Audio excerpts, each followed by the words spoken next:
The knock came at 11:47 p.m., three soft taps that would change everything. When Caleb Moore opened his apartment door that Saturday night, he found his best friend trembling in the hallway, eyes swollen from crying, clutching nothing but a backpack and the clothes on her back. What happened in the next 2 hours would set off a chain of events involving danger, courage, and a love story neither of them saw coming. But I'm getting ahead of myself. Stay with me until the end of this story, hit that like button, and drop a comment telling me what city you're watching from. I want to see how far this journey travels. This is Maya's story, and it starts with 3 quiet knocks after bedtime. The spreadsheet on Caleb Moore's laptop screen had become a blur of numbers that no longer made sense. He rubbed his eyes, glanced at the clock in the corner of the screen, 11:34 p.m., and decided he'd done enough damage to his sleep schedule for one Saturday night. The quarterly financial projections for the nonprofit where he worked as operations director could wait until Monday morning, or at least until after he'd gotten more than 4 hours of sleep. He saved the file, closed his laptop, and stretched his arms above his head, feeling his spine crack in 3 places. 35 years old, and his body was already complaining like he was 50. That's what single parenthood did to you, he supposed. That, and living on microwave dinners and gas station coffee. The apartment around him was quiet in that particular way that only happens after you've successfully wrestled a 6-year-old into bed. Toys were stacked in neat bins against the wall, color-coded because if you didn't have systems in place, chaos would swallow you whole. His daughter Emma's drawings covered the refrigerator, held up by magnets shaped like zoo animals. The dishwasher hummed its final cycle. Everything was in its place. Caleb stood up from his desk, which was really just a folding table he'd picked up from IKEA 3 years ago and kept meaning to replace with something more substantial. He walked to the kitchen, filled a glass with tap water, and drank it standing at the sink while looking out the window at the Seattle skyline. Rain streaked the glass.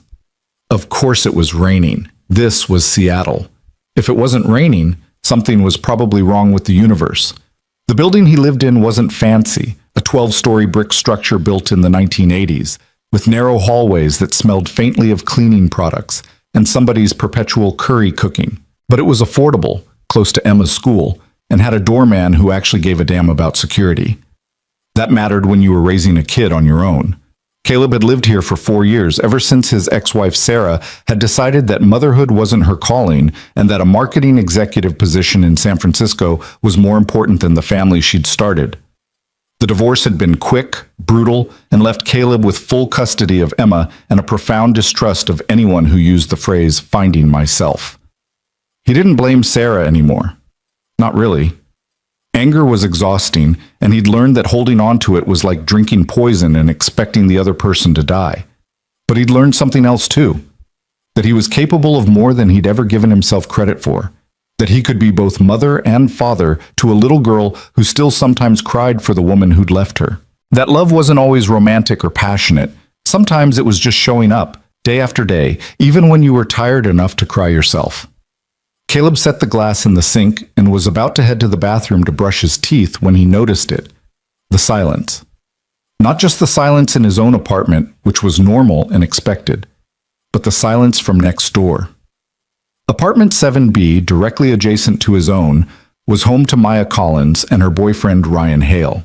Caleb had known Maya since they were 15 years old, sitting in the back row of Mr. Peterson's biology class at Roosevelt High School, passing notes about how they were definitely going to fail the exam on cellular respiration. They'd been inseparable through high school, stayed close through college even though they'd gone to different schools, and had somehow ended up living next door to each other entirely by accident when Maya had moved to Seattle 2 years ago for a graphic design position. It had been one of those perfect coincidences that felt almost scripted. Caleb had been coming home from the grocery store, arms loaded with bags because he'd forgotten to bring reusable ones again, when he'd literally bumped into someone in the hallway. Apples had rolled everywhere. And when he'd looked up to apologize, there was Maya, laughing that same laugh he'd known for 20 years. They'd fallen back into friendship easily, the way old friends do. Coffee on Sunday mornings when Ryan was at the gym. Emma adored her Aunt Maya, who always brought interesting art supplies and didn't mind getting covered in paint. Maya had helped Caleb survive 2 bouts of stomach flu that had run through Emma's preschool. Caleb had helped Maya assemble furniture that came with instructions written in what appeared to be hieroglyphics. And normally, at 11:30 on a Saturday night, you could hear music from Maya's apartment. She and Ryan liked to throw impromptu dance parties, just the two of them, playing everything from Motown to modern pop. Caleb could usually hear the bass line through the wall, would sometimes catch himself smiling at Maya's off-key singing, but tonight there was nothing, just silence. Caleb frowned, walked over to the wall that separated his apartment from Maya's, and stood there listening. Maybe they'd gone out. Maybe they'd gone to bed early. Maybe... That's when he heard it. Crying. Soft, muffled, the kind of crying someone does when they're trying desperately not to be heard, the kind that catches in your throat and makes your chest hurt, the kind that speaks of something broken. Caleb's hand went flat against the wall, as if he could somehow reach through the plaster and drywall and offer comfort. He knew that sound. He'd made that sound himself, late at night after the divorce, when Emma was asleep and the weight of everything crashed down on him. "Maya?" he whispered, even though she couldn't possibly hear him. Then came the sounds that made his blood run cold. A door slamming. Not just closing, slamming, with the kind of force that rattled picture frames. Heavy footsteps, aggressive, purposeful. A man's voice, raised and angry, though Caleb couldn't make out the words. Maya's voice, quieter, pleading. Another slam. Then footsteps in the hallway outside. Caleb moved to his door, looked through the peephole. He saw Ryan Hale stalking toward the elevator, jaw clenched, hands balled into fists. The man was 6'2", worked as a personal trainer, and right now looked like violence barely contained. Caleb had never particularly liked Ryan, though he'd tried for Maya's sake. There was something performative about the guy, something that felt off. The way he always had to be the center of attention, the way he called Maya babe, in that dismissive tone that suggested ownership rather than affection. The way he'd once made a joke about her weight that had made Caleb's teeth clench, even though Maya had laughed it off. But Maya loved him, or said she did, and it wasn't Caleb's place to judge. He'd made his own mistakes in love. Who was he to criticize anyone else's choices? The elevator dinged, the doors opened. Ryan stepped inside and the doors closed behind him. Silence again. Caleb stood at his door, hand on the deadbolt, debating. Should he check on Maya? Would she want him to? Maybe this was just a normal fight, the kind couples have. Maybe he was overreacting. Maybe... 3 knocks, soft, hesitant, on his door. Caleb's heart jumped into his throat. He looked through the peephole again. Maya stood in the hallway, and she was not okay. Her blonde hair, usually styled perfectly, hung limp and disheveled around her face. Her eyes were swollen and red, mascara streaked down her cheeks. She was wearing yoga pants and an oversized sweatshirt, and she clutched a backpack to her chest like it was the only thing keeping her upright. She was shaking. Caleb could see it even through the distorted fisheye view of the peephole. She raised her hand to knock again, but Caleb was already unlocking the door, yanking it open. "Maya, Caleb..." Her voice broke on his name, splintered into pieces. Can I stay here tonight?" She looked up at him with eyes that held something Caleb had never seen in her before. Not in 20 years of friendship, not through breakups or job losses or family drama. Fear, pure animal fear. Caleb didn't ask questions. He didn't demand explanations. He didn't stand there processing. He simply stepped aside, put his hand gently on her shoulder, and guided her into his apartment. "Of course," he said, closing the door behind her and engaging both locks. "Of course you can stay." Maya stood in the middle of his living room, still clutching that backpack, still shaking. She looked around as if seeing the space for the first time, even though she'd been here hundreds of times before. Her eyes landed on Emma's toy bins, her drawings on the fridge, and something in her expression crumpled. "I'm sorry," she whispered. "I didn't know where else to go. I couldn't stay there. I couldn't..." Her breath hitched. "I'm sorry. I shouldn't have come here. You have Emma. I can go somewhere else." "Maya." Caleb kept his voice calm, steady, the same tone he used when Emma woke up from nightmares. "You're safe here. You're not going anywhere. Sit down." He guided her to the couch, and she sank onto it like her legs had been the only thing keeping her upright. She set the backpack beside her but kept one hand on it, like she might need to grab it and run at any second. Caleb glanced down the short hallway toward Emma's bedroom. The door was closed, and he could see the nightlight glow underneath it. She was asleep. Good. Whatever this was, his daughter didn't need to see it. He moved to the kitchen, put the kettle on for tea, then changed his mind. Maya didn't need tea. She needed something that felt like comfort, like safety, like childhood. He made hot chocolate. Real hot chocolate, not the instant kind. He melted actual chocolate chips with milk in a small pot, added a touch of vanilla and sugar, stirred it carefully while keeping one eye on Maya through the kitchen pass-through. She hadn't moved. Just sat there, staring at nothing, one hand on the backpack, the other pressed against her mouth like she was physically holding back sobs. When the hot chocolate was ready, he poured it into 2 mugs. One of them was Emma's favorite, with a cartoon unicorn on it, grabbed a blanket from the basket next to the couch, and came back. Here. He handed her the unicorn mug, draped the blanket around her shoulders. Drink this. Maya took the mug with both hands, and Caleb noticed they were shaking so badly that the hot chocolate threatened to slosh over the rim. She brought it to her lips, took a small sip, and closed her eyes. It's good, she whispered. Emma's recipe. She insists on extra chocolate chips. A ghost of a smile flickered across Maya's face, then disappeared. She took another sip, and some of the shaking seemed to ease. The blanket helped too. Caleb sat down in the armchair across from her, giving her space, holding his own mug but not drinking from it. The silence stretched between them, but it wasn't uncomfortable. It was the silence of 20 years of friendship, of knowing when to push and when to wait. Caleb was good at waiting. Single fatherhood had taught him patience. Maya pulled the blanket tighter around herself. Emma's asleep? Out cold. We had a tea party with her stuffed animals this afternoon, and apparently hosting is exhausting work. Another almost smile. She's lucky to have you. I'm lucky to have her. More silence. Outside, rain continued to pattern against the windows. A siren wailed somewhere in the distance, then faded. The building's old heating system clanked and hummed. Maya set down her mug on the coffee table, and Caleb noticed for the first time that her hands had red marks on the wrists. Not bruises, exactly. More like where someone had grabbed her, hard. His jaw tightened, but he kept his expression neutral. Let her tell it in her own time. I don't know where to start, Maya finally said, her voice barely above a whisper. Start anywhere. Or don't start at all if you're not ready. She shook her head. No, I need to say it. I need to say it out loud, because if I don't... She trailed off, took a shaky breath. When did it start? That's what people always ask, right? Like there's a specific moment where everything changed. Caleb said nothing, just listened. But there wasn't, Maya continued, staring at her hands. It wasn't like he hit me on the second date and I ignored it. It was so gradual, so subtle. Little things that seemed like caring at first. She picked at the edge of the blanket, pulling at a loose thread. He wanted to know where I was all the time. But that seemed sweet, you know? Like he was interested in my life. Then he wanted to see my text messages. But he said it was because he'd been cheated on before and had trust issues. I understood that. I wanted to be supportive.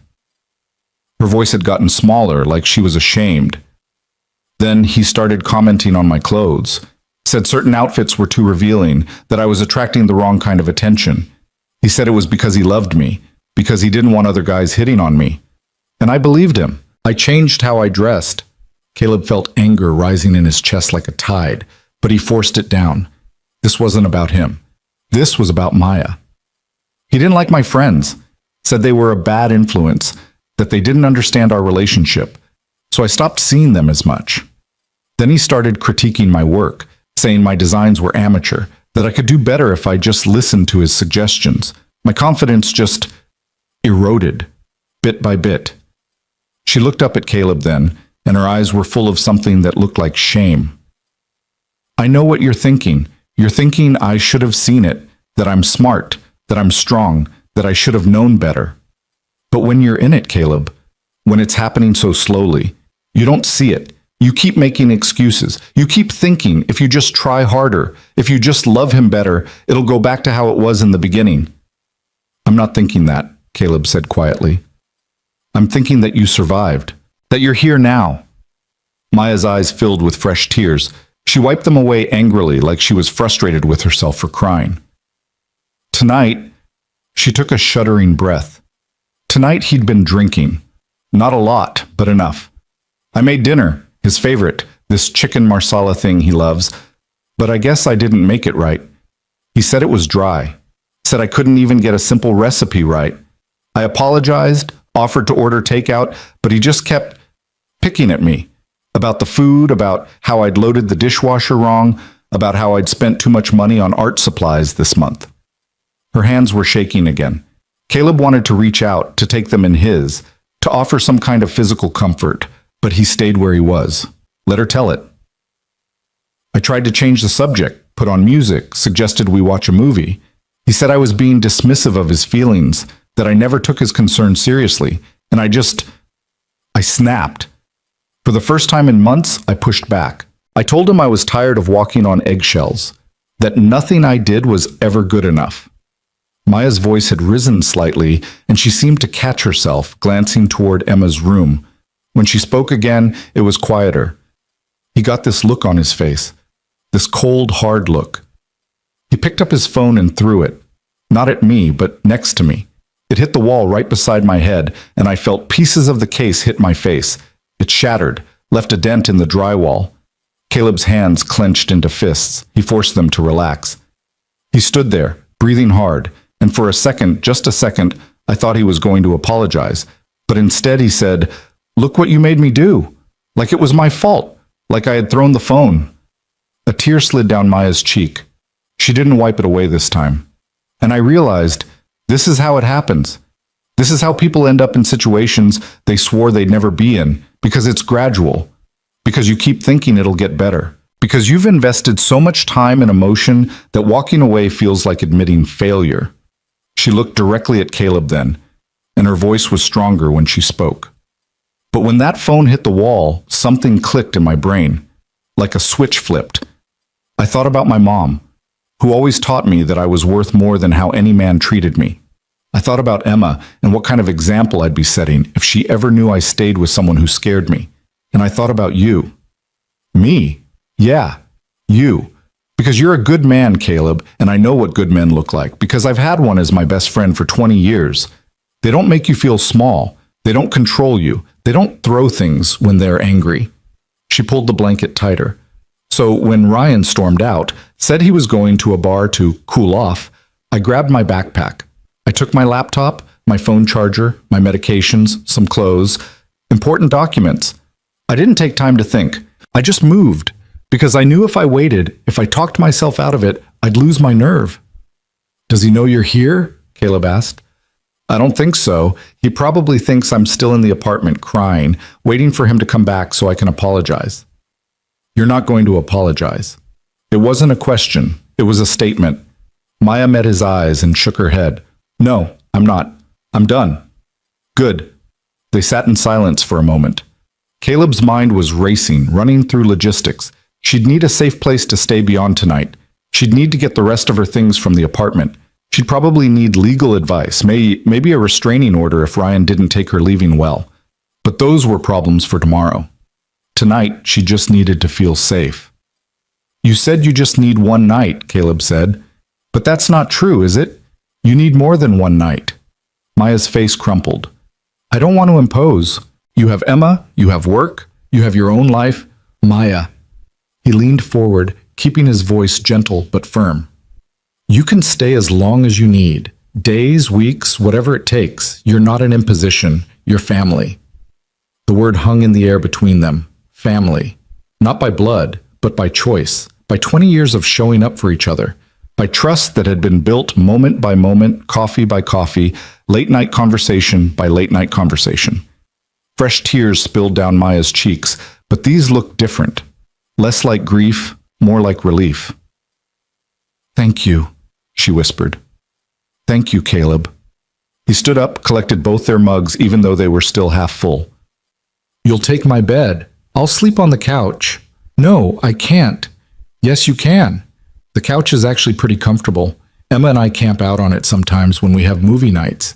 You need real sleep, in a room with a door that locks." Maya looked like she wanted to argue, but exhaustion was written across every line of her face.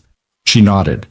Caleb led her to his bedroom, which was small and utilitarian. A queen bed with a navy blue comforter, a dresser, a small nightstand with a lamp shaped like a lighthouse that Emma had picked out for him last Father's Day. He grabbed a clean t-shirt and sweatpants from his drawer. Here, in case you want to change, bathroom's right there. He pointed to the adjoining door. Fresh towels in the cabinet, take whatever you need. Maya took the clothes, clutching them to her chest. I don't know what to say. Don't say anything, just rest. He started to leave, but Maya's voice stopped him. Caleb? He turned back. She was standing there in the middle of his bedroom, looking small and fragile and brave all at once. If Ryan comes looking for me, he's not getting past this door, I promise you that. Something in his voice must have convinced her, because she nodded and some of the tension left her shoulders.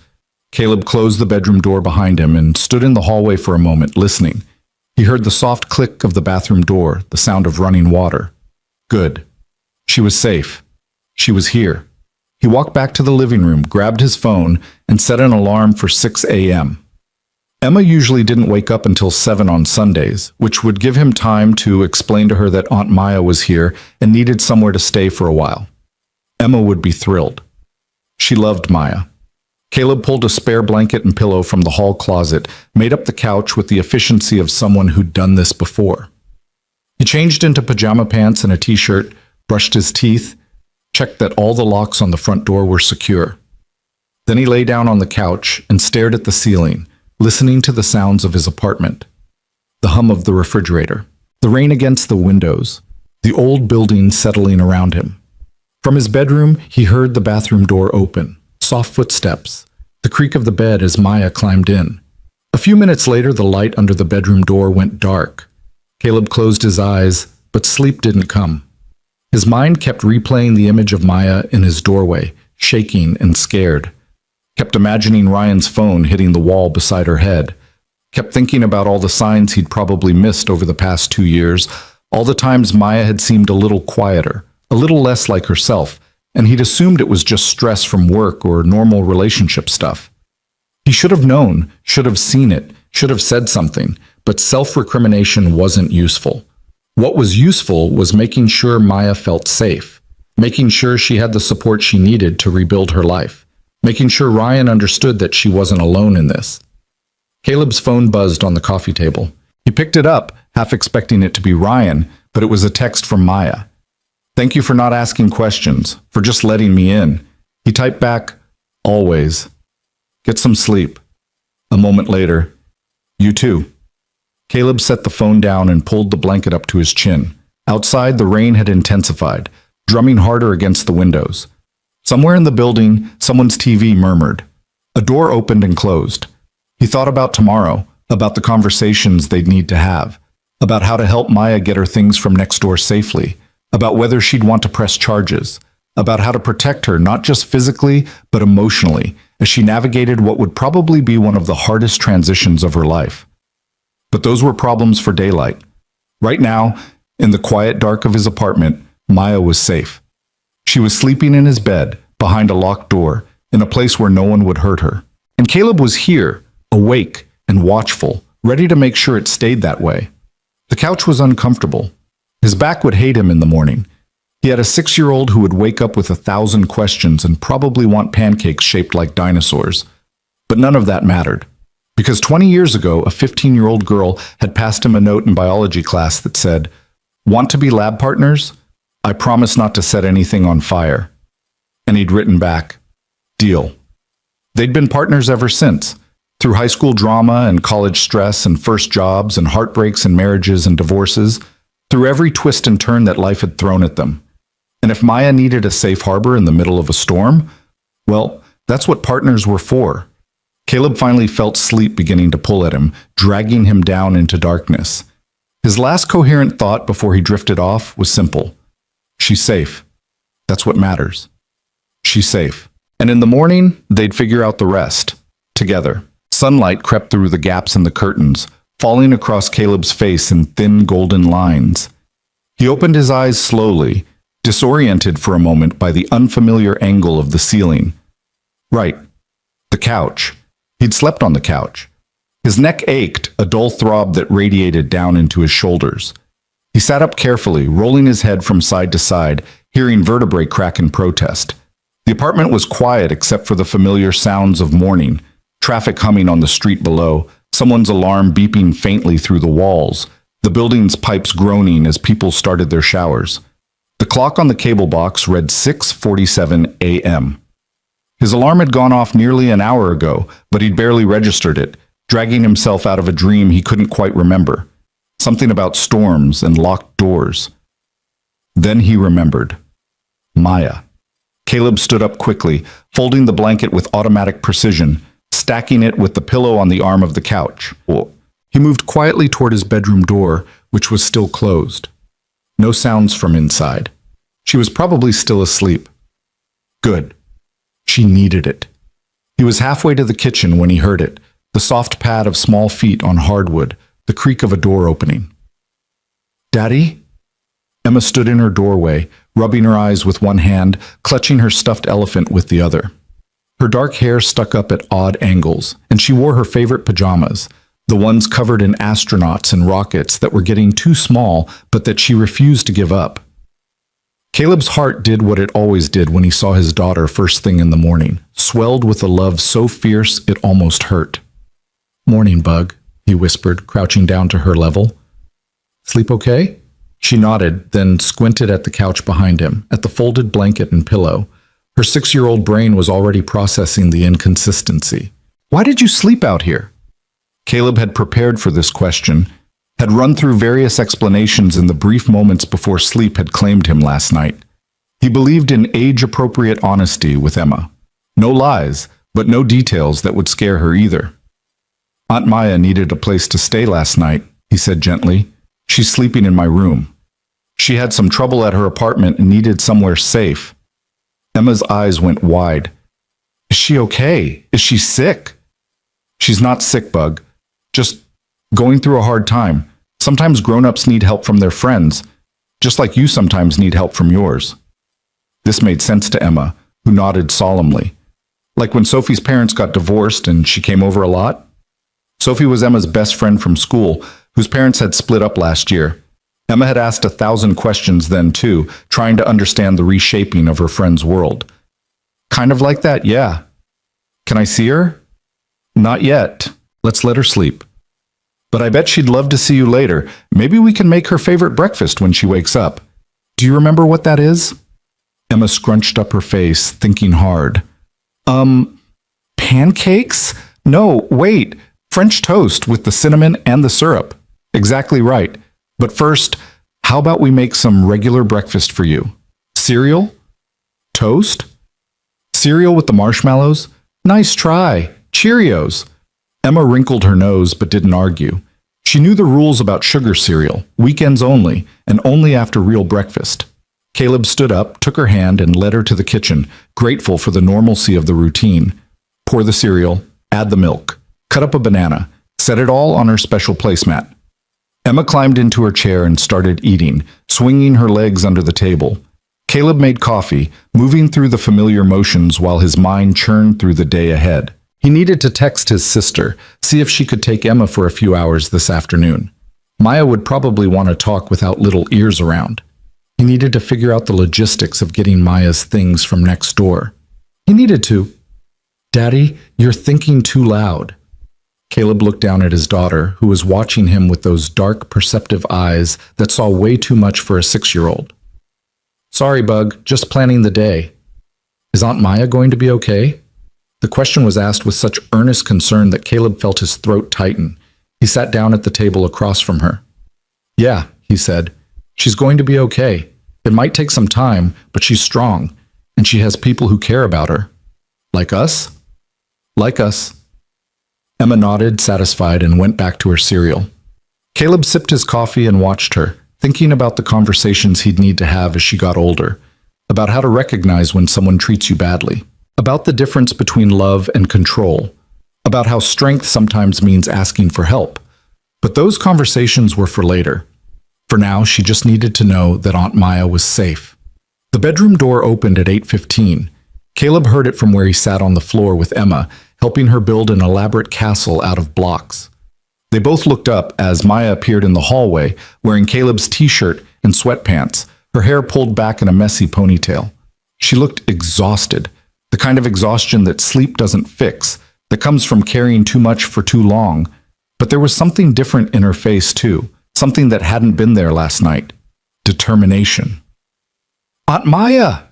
Emma jumped up, scattering blocks in every direction, and ran to her. Maya caught her in a hug, closing her eyes as she held the little girl close. "Hey, Em, sorry, did I wake you guys up?" "We've been up forever," Emma said matter-of-factly. "Daddy made me eat Cheerios even though I wanted the marshmallow kind. Are you okay? Daddy said you had trouble at your apartment." Maya met Caleb's eyes over Emma's head. He gave her a slight nod. "It's okay. I kept it simple." "I'm okay," Maya said, releasing Emma but keeping one hand on her shoulder. "Just needed a change of scenery.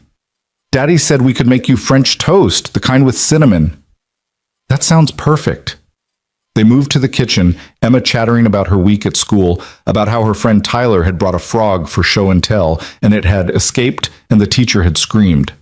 Maya listened, asking questions, and Caleb could see her relaxing incrementally with each passing minute. This was therapy, he thought. This normalcy.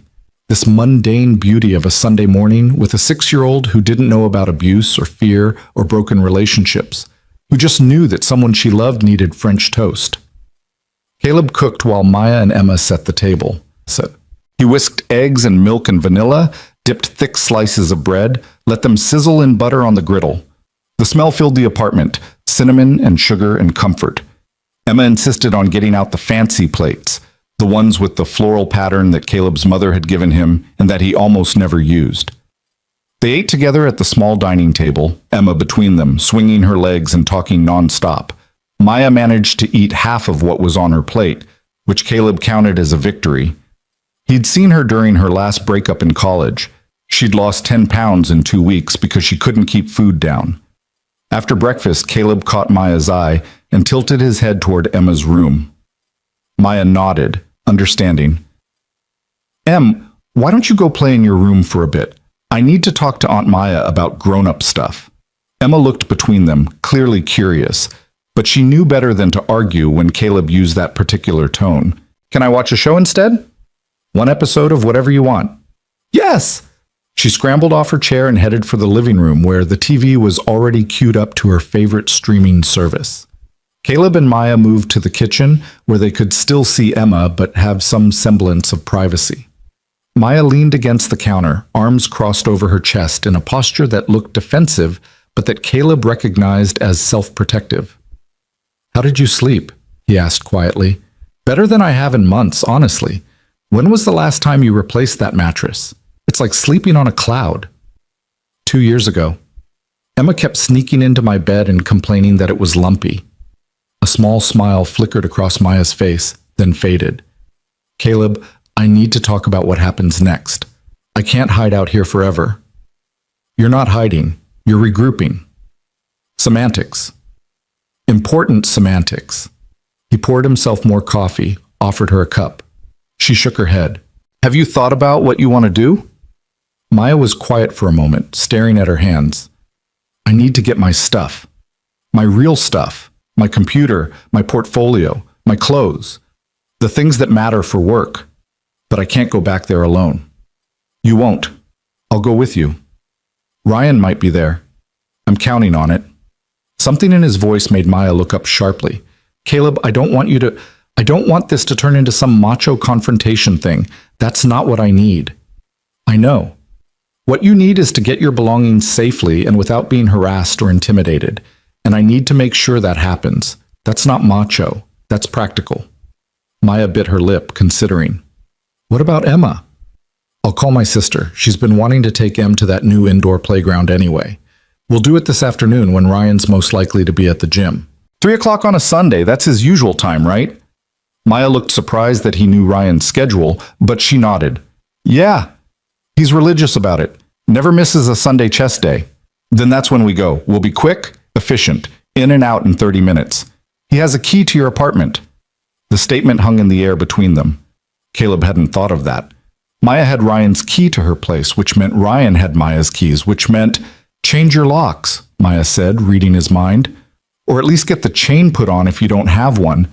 I don't think he'd actually come here, but we don't take chances. Caleb pulled out his phone, made a note. I'll call a locksmith tomorrow. For today, we'll make sure you're not alone. I hate this, Maya said suddenly, her voice cracking. I hate that I'm afraid of someone I used to love. I hate that I have to plan and strategize just to get my own things from my own apartment. I hate that I've dragged you into this mess. Caleb set down his coffee and moved to stand in front of her, close but not touching. Maya, look at me. She did, reluctantly. You didn't drag me into anything. You came to a friend for help. That's not weakness, that's courage. And everything you're feeling right now, the fear, the anger, the frustration, all of that is valid. You get to feel all of it. Tears welled up in her eyes. I should have left sooner. I should have seen the signs. Everyone's going to think I'm stupid. No one who matters is going to think that. And anyone who does doesn't understand how these things work. He kept his voice steady, firm. You survived. You got out. That's what matters. A tear slipped down her cheek. She wiped it away impatiently. When did you get so wise? Around the same time my wife left me with a 3-year-old and I had to figure out how to braid hair while Googling how to talk to kids about divorce. That got a real laugh. Wet, but genuine. Maya shook her head. We're a pair, aren't we? The Divorce Club. The Resilience Club, Caleb corrected. Sounds better. From the living room, Emma's show played cheerful music. Through the kitchen window, Seattle spread out under cloudy skies, the Space Needle visible in the distance. Normal life continuing normally, while inside this apartment, everything was shifting. I should call my mom, Maya said after a moment. She's going to lose her mind when she finds out. Supportive kind of losing her mind or judgmental kind?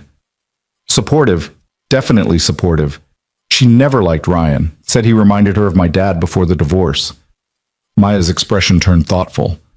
I should have listened to her. Hindsight's 20/20. What matters is what you do now. Maya nodded slowly. I think I need to leave Seattle for a while. Just temporarily.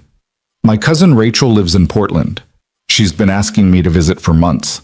Maybe I could stay with her while I figure things out. Get some distance, clear my head. Caleb felt something twist in his chest. Disappointment, maybe, or worry. But he pushed it down. This wasn't about him. If that's what you need, then you should do it. You think I'm running away. I think you're making a strategic decision to prioritize your safety and mental health. That's not running. That's smart. Maya looked at him for a long moment, and something shifted in her expression. Something soft and complicated. How are you single, Caleb Moore? Seriously. How has someone not snatched you up? He laughed, caught off guard. Have you met me? I'm a 35-year-old single dad who eats dinner at 5:30 and falls asleep watching cartoons. I'm a real catch. You're kind. You're patient. You actually listen when people talk. You make really good French toast. She smiled, but there was something sad in it. Ryan never listened, not really. He'd ask me about my day and then interrupt 30 seconds in to talk about his workout or some client at the gym. But you actually hear people. Caleb didn't know what to say to that, so he just shrugged. Maybe I'm just selfish. I like stories, and people are the best stories there are. Before Maya could respond, Emma called from the living room. Daddy, my show's over. Can I play with Aunt Maya now? Sure, Bug, Caleb called back. Then, quieter, to Maya. You up for it, or do you need more time? No, I'm good. Playing with Emma sounds perfect, actually. They spent the rest of the morning in the living room. Emma showed Maya her latest drawings, elaborate scenes of princesses and dragons and what appeared to be a spaceship. Maya praised them with the practiced eye of a graphic designer, pointing out Emma's use of color and composition. Emma glowed under the attention. At noon, Caleb ordered pizza. At 1, his sister Kate showed up, breezing in with the kind of energy that made small rooms feel smaller. So this is the famous emergency, Kate said, giving Maya a quick hug. Good to see you, Maya. Sorry it's under these circumstances. Thanks for taking Emma on short notice. Are you kidding? Indoor playground and ice cream? I'm the hero here. Kate turned to Caleb. You got 2 hours. That enough? Should be. Kate gathered Emma, who was torn between excitement about the playground and worry about leaving Aunt Maya. Maya crouched down to her level. You go have fun, okay? I'll be here when you get back. Promise? I promise. That seemed to satisfy her. Emma hugged both of them and followed Kate out the door, already chattering about which slide she was going to try first. When the door closed behind them, the apartment felt suddenly very quiet, very serious. Ready? Caleb asked. Maya took a deep breath. No, but let's do it anyway. They walked the short distance to Maya's apartment, just next door, but it felt like miles. Maya's hand shook as she pulled out her keys. She'd texted Ryan earlier, a carefully crafted message that said she was coming by at 3 to get some clothes. He'd responded with a single word, fine. The door opened into an apartment that looked nothing like Caleb's. Where his was functional and kid-friendly, Maya's was artistic and curated. Original paintings on the walls, throw pillows in jewel tones, a bookshelf organized by color. But there was something off about it now, like looking at a photograph that had been slightly overexposed. The dent in the wall near the kitchen was small but visible. Caleb saw Maya's eyes go to it immediately, saw her flinch. Let's make this quick, he said. What do you need? My laptop and backup drive from the desk, clothes from the bedroom, my portfolio case. It's in the closet. And there's a lockbox in the nightstand with important documents. They worked quickly and quietly, Caleb following Maya's lead. She moved through the apartment like a stranger, touching things briefly before packing them away. No nostalgia, no lingering, just efficiency. The bedroom was the hardest. Caleb could see it in the way Maya's shoulders tensed when she opened the closet, and how her movements became more jerky and rushed. She grabbed armfuls of clothes without looking at them, stuffed them into a duffel bag. She pulled the lockbox from the nightstand drawer, checked its contents quickly, passport, birth certificate, social security card, and tucked it under her arm. The portfolio case, she said. It's on the top shelf. I can't reach it. Caleb moved to the closet, reached up, and pulled down a large black case. As he did, something else fell. A small box, the kind jewelry comes in. It hit the floor and popped open, revealing a ring. Not just any ring, an engagement ring. Diamond solitaire, simple and elegant. Both of them stared at it. Oh, Maya said softly. I didn't know he'd bought one. Caleb felt something cold settle in his stomach. He was going to propose. Looks like it.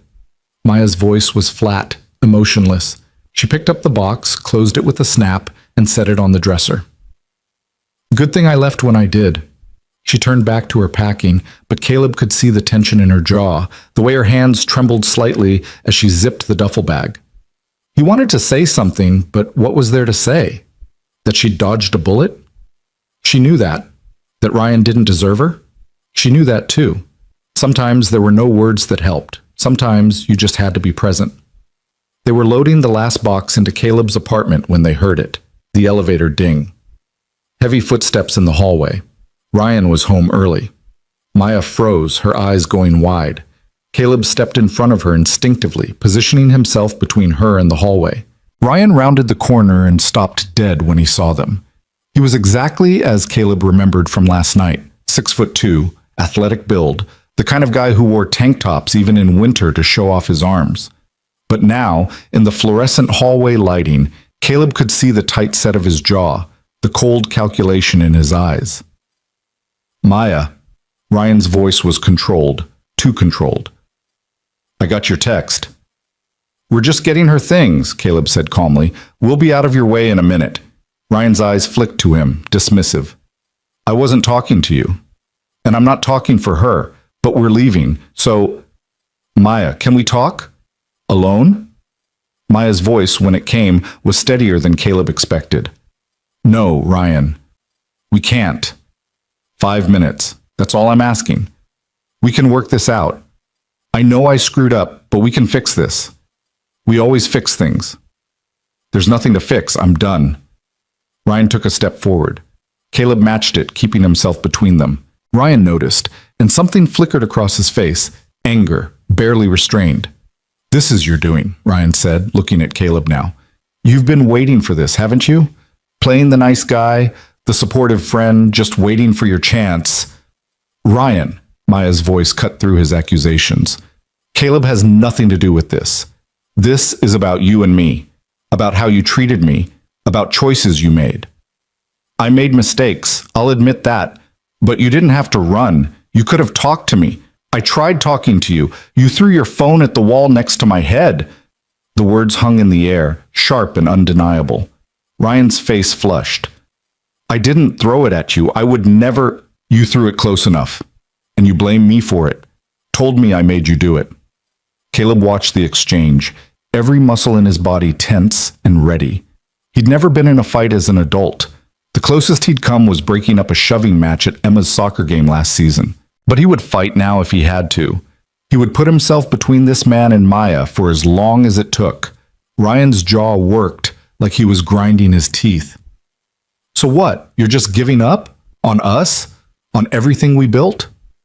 You didn't build anything, Ryan. You controlled and criticized and made me feel small. That's not a relationship. That's... Maya paused, searching for the word.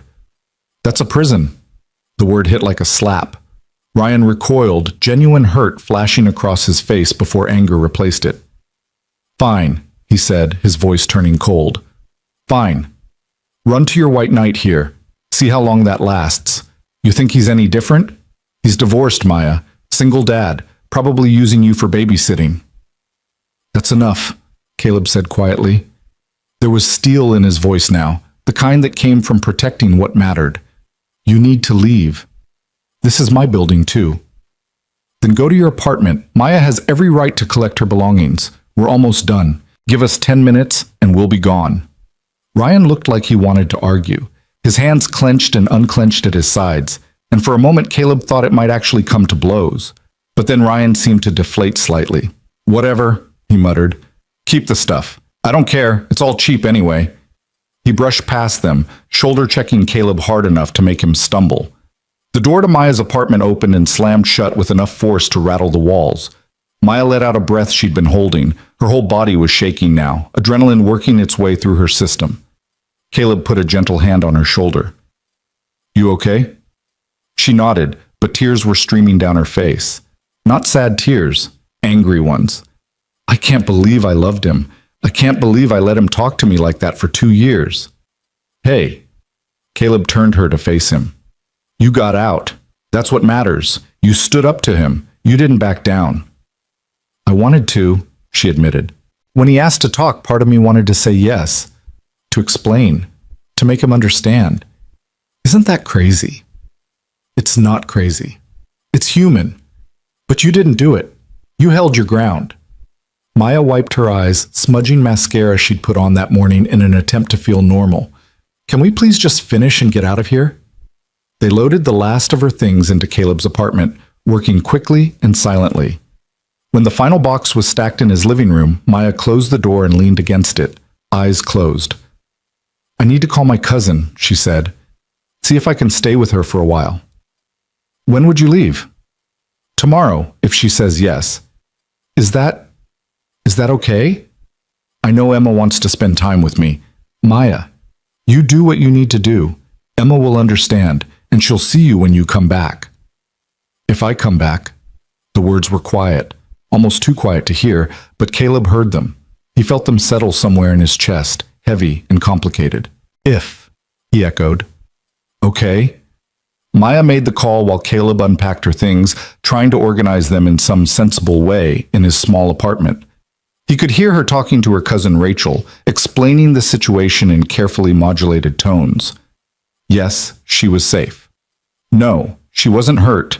Yes, she could be there by tomorrow evening if she caught an afternoon bus. When she hung up, she looked both relieved and exhausted. She said yes, she's excited actually, said it'll be like the sleepover camp we did when we were 12, except with better wine. Caleb smiled. That sounds good. Portland's not far. You can visit. Or we can visit you. I'd like that. They stood there in the middle of his cluttered living room, surrounded by boxes that held pieces of Maya's life, and neither of them seemed to know what to say. The afternoon sun slanted through the windows, making everything look golden and slightly unreal. "Thank you," Maya finally said. "For today, for last night, for all of it." "You don't have to thank me." "Yeah, I do. Not everyone would have opened their door. Not everyone would have gone with me to face him. You could have just, I don't know, offered sympathy and kept your distance." Caleb shook his head. "That was never an option. Your family, Maya, that means something." The word again, family, it seemed to carry weight beyond its definition, to encompass 20 years of history and trust and showing up for each other when it mattered. The front door opened and Emma burst in, all energy and excitement, Kate following behind with a bemused expression.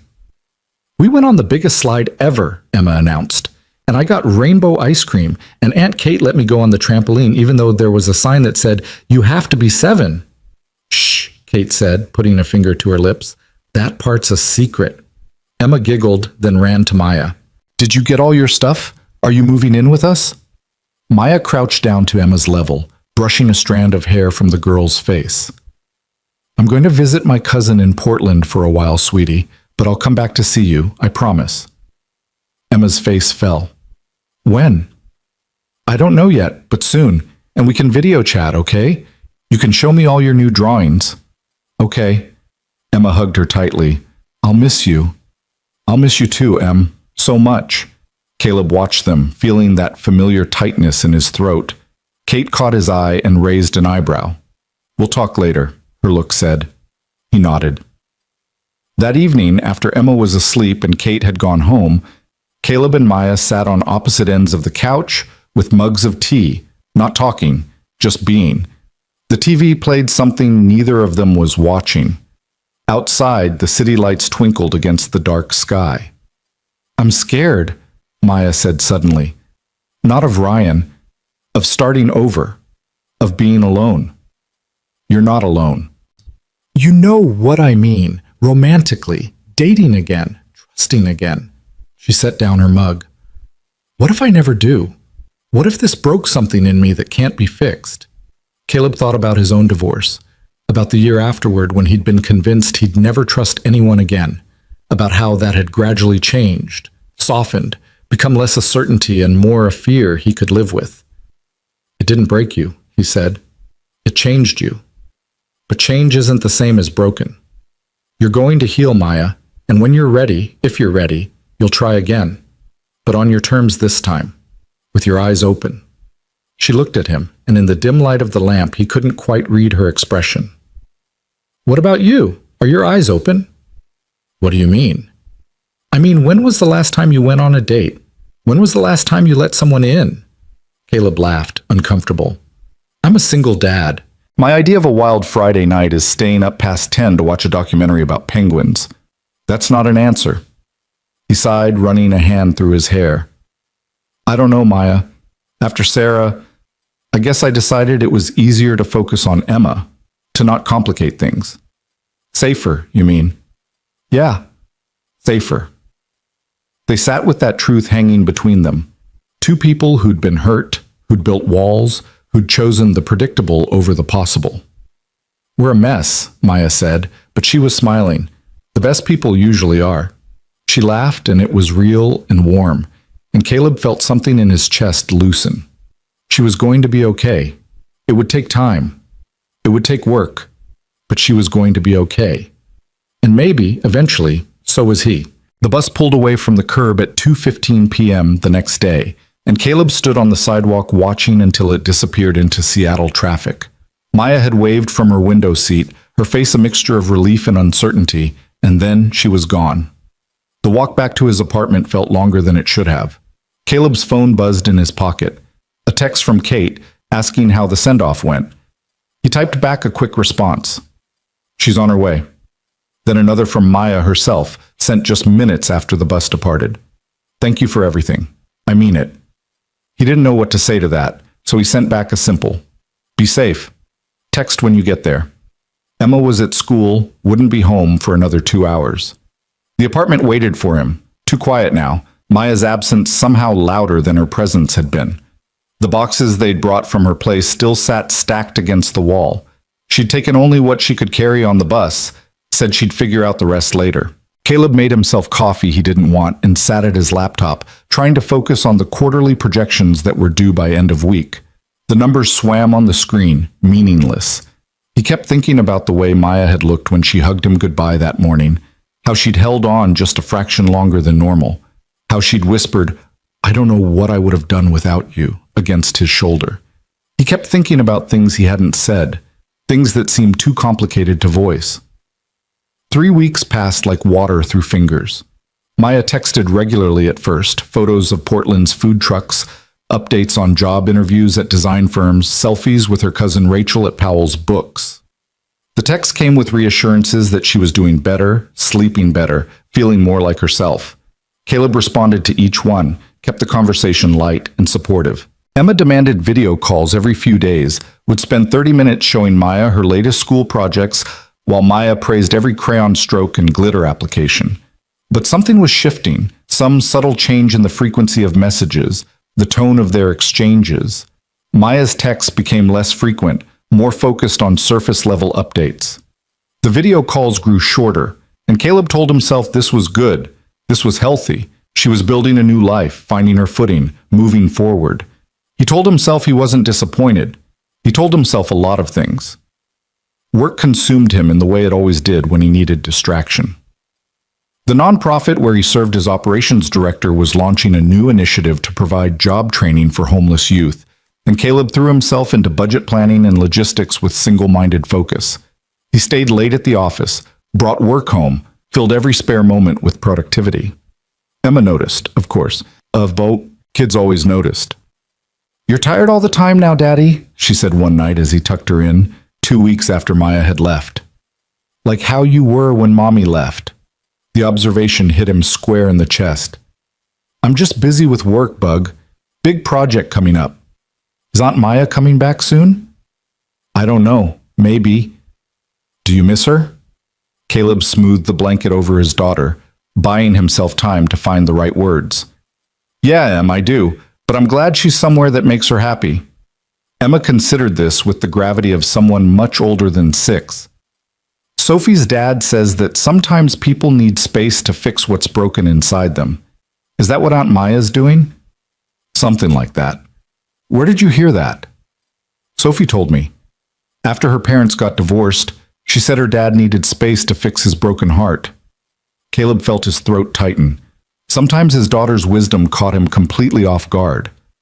That's very smart. Sophie's dad is right. Is your heart broken? The question was asked with such innocent directness that Caleb didn't know how to answer it. Was it? He'd thought his heart had broken when Sarah left, had been certain he'd used up his lifetime allotment of heartbreak. But this feeling, this hollowness that had settled in his chest since Maya left, it felt different. Less sharp, maybe, but somehow deeper. "I'm okay, Bug," he said finally. "I promise." Emma studied his face for a long moment, then seemed to accept his answer. "Okay. Love you, Daddy." "Love you too. Sleep tight." He closed her door and leaned against the hallway wall, eyes closed, breathing slowly. Through the wall, he could hear sounds from Maya's old apartment, or rather, Ryan's apartment now.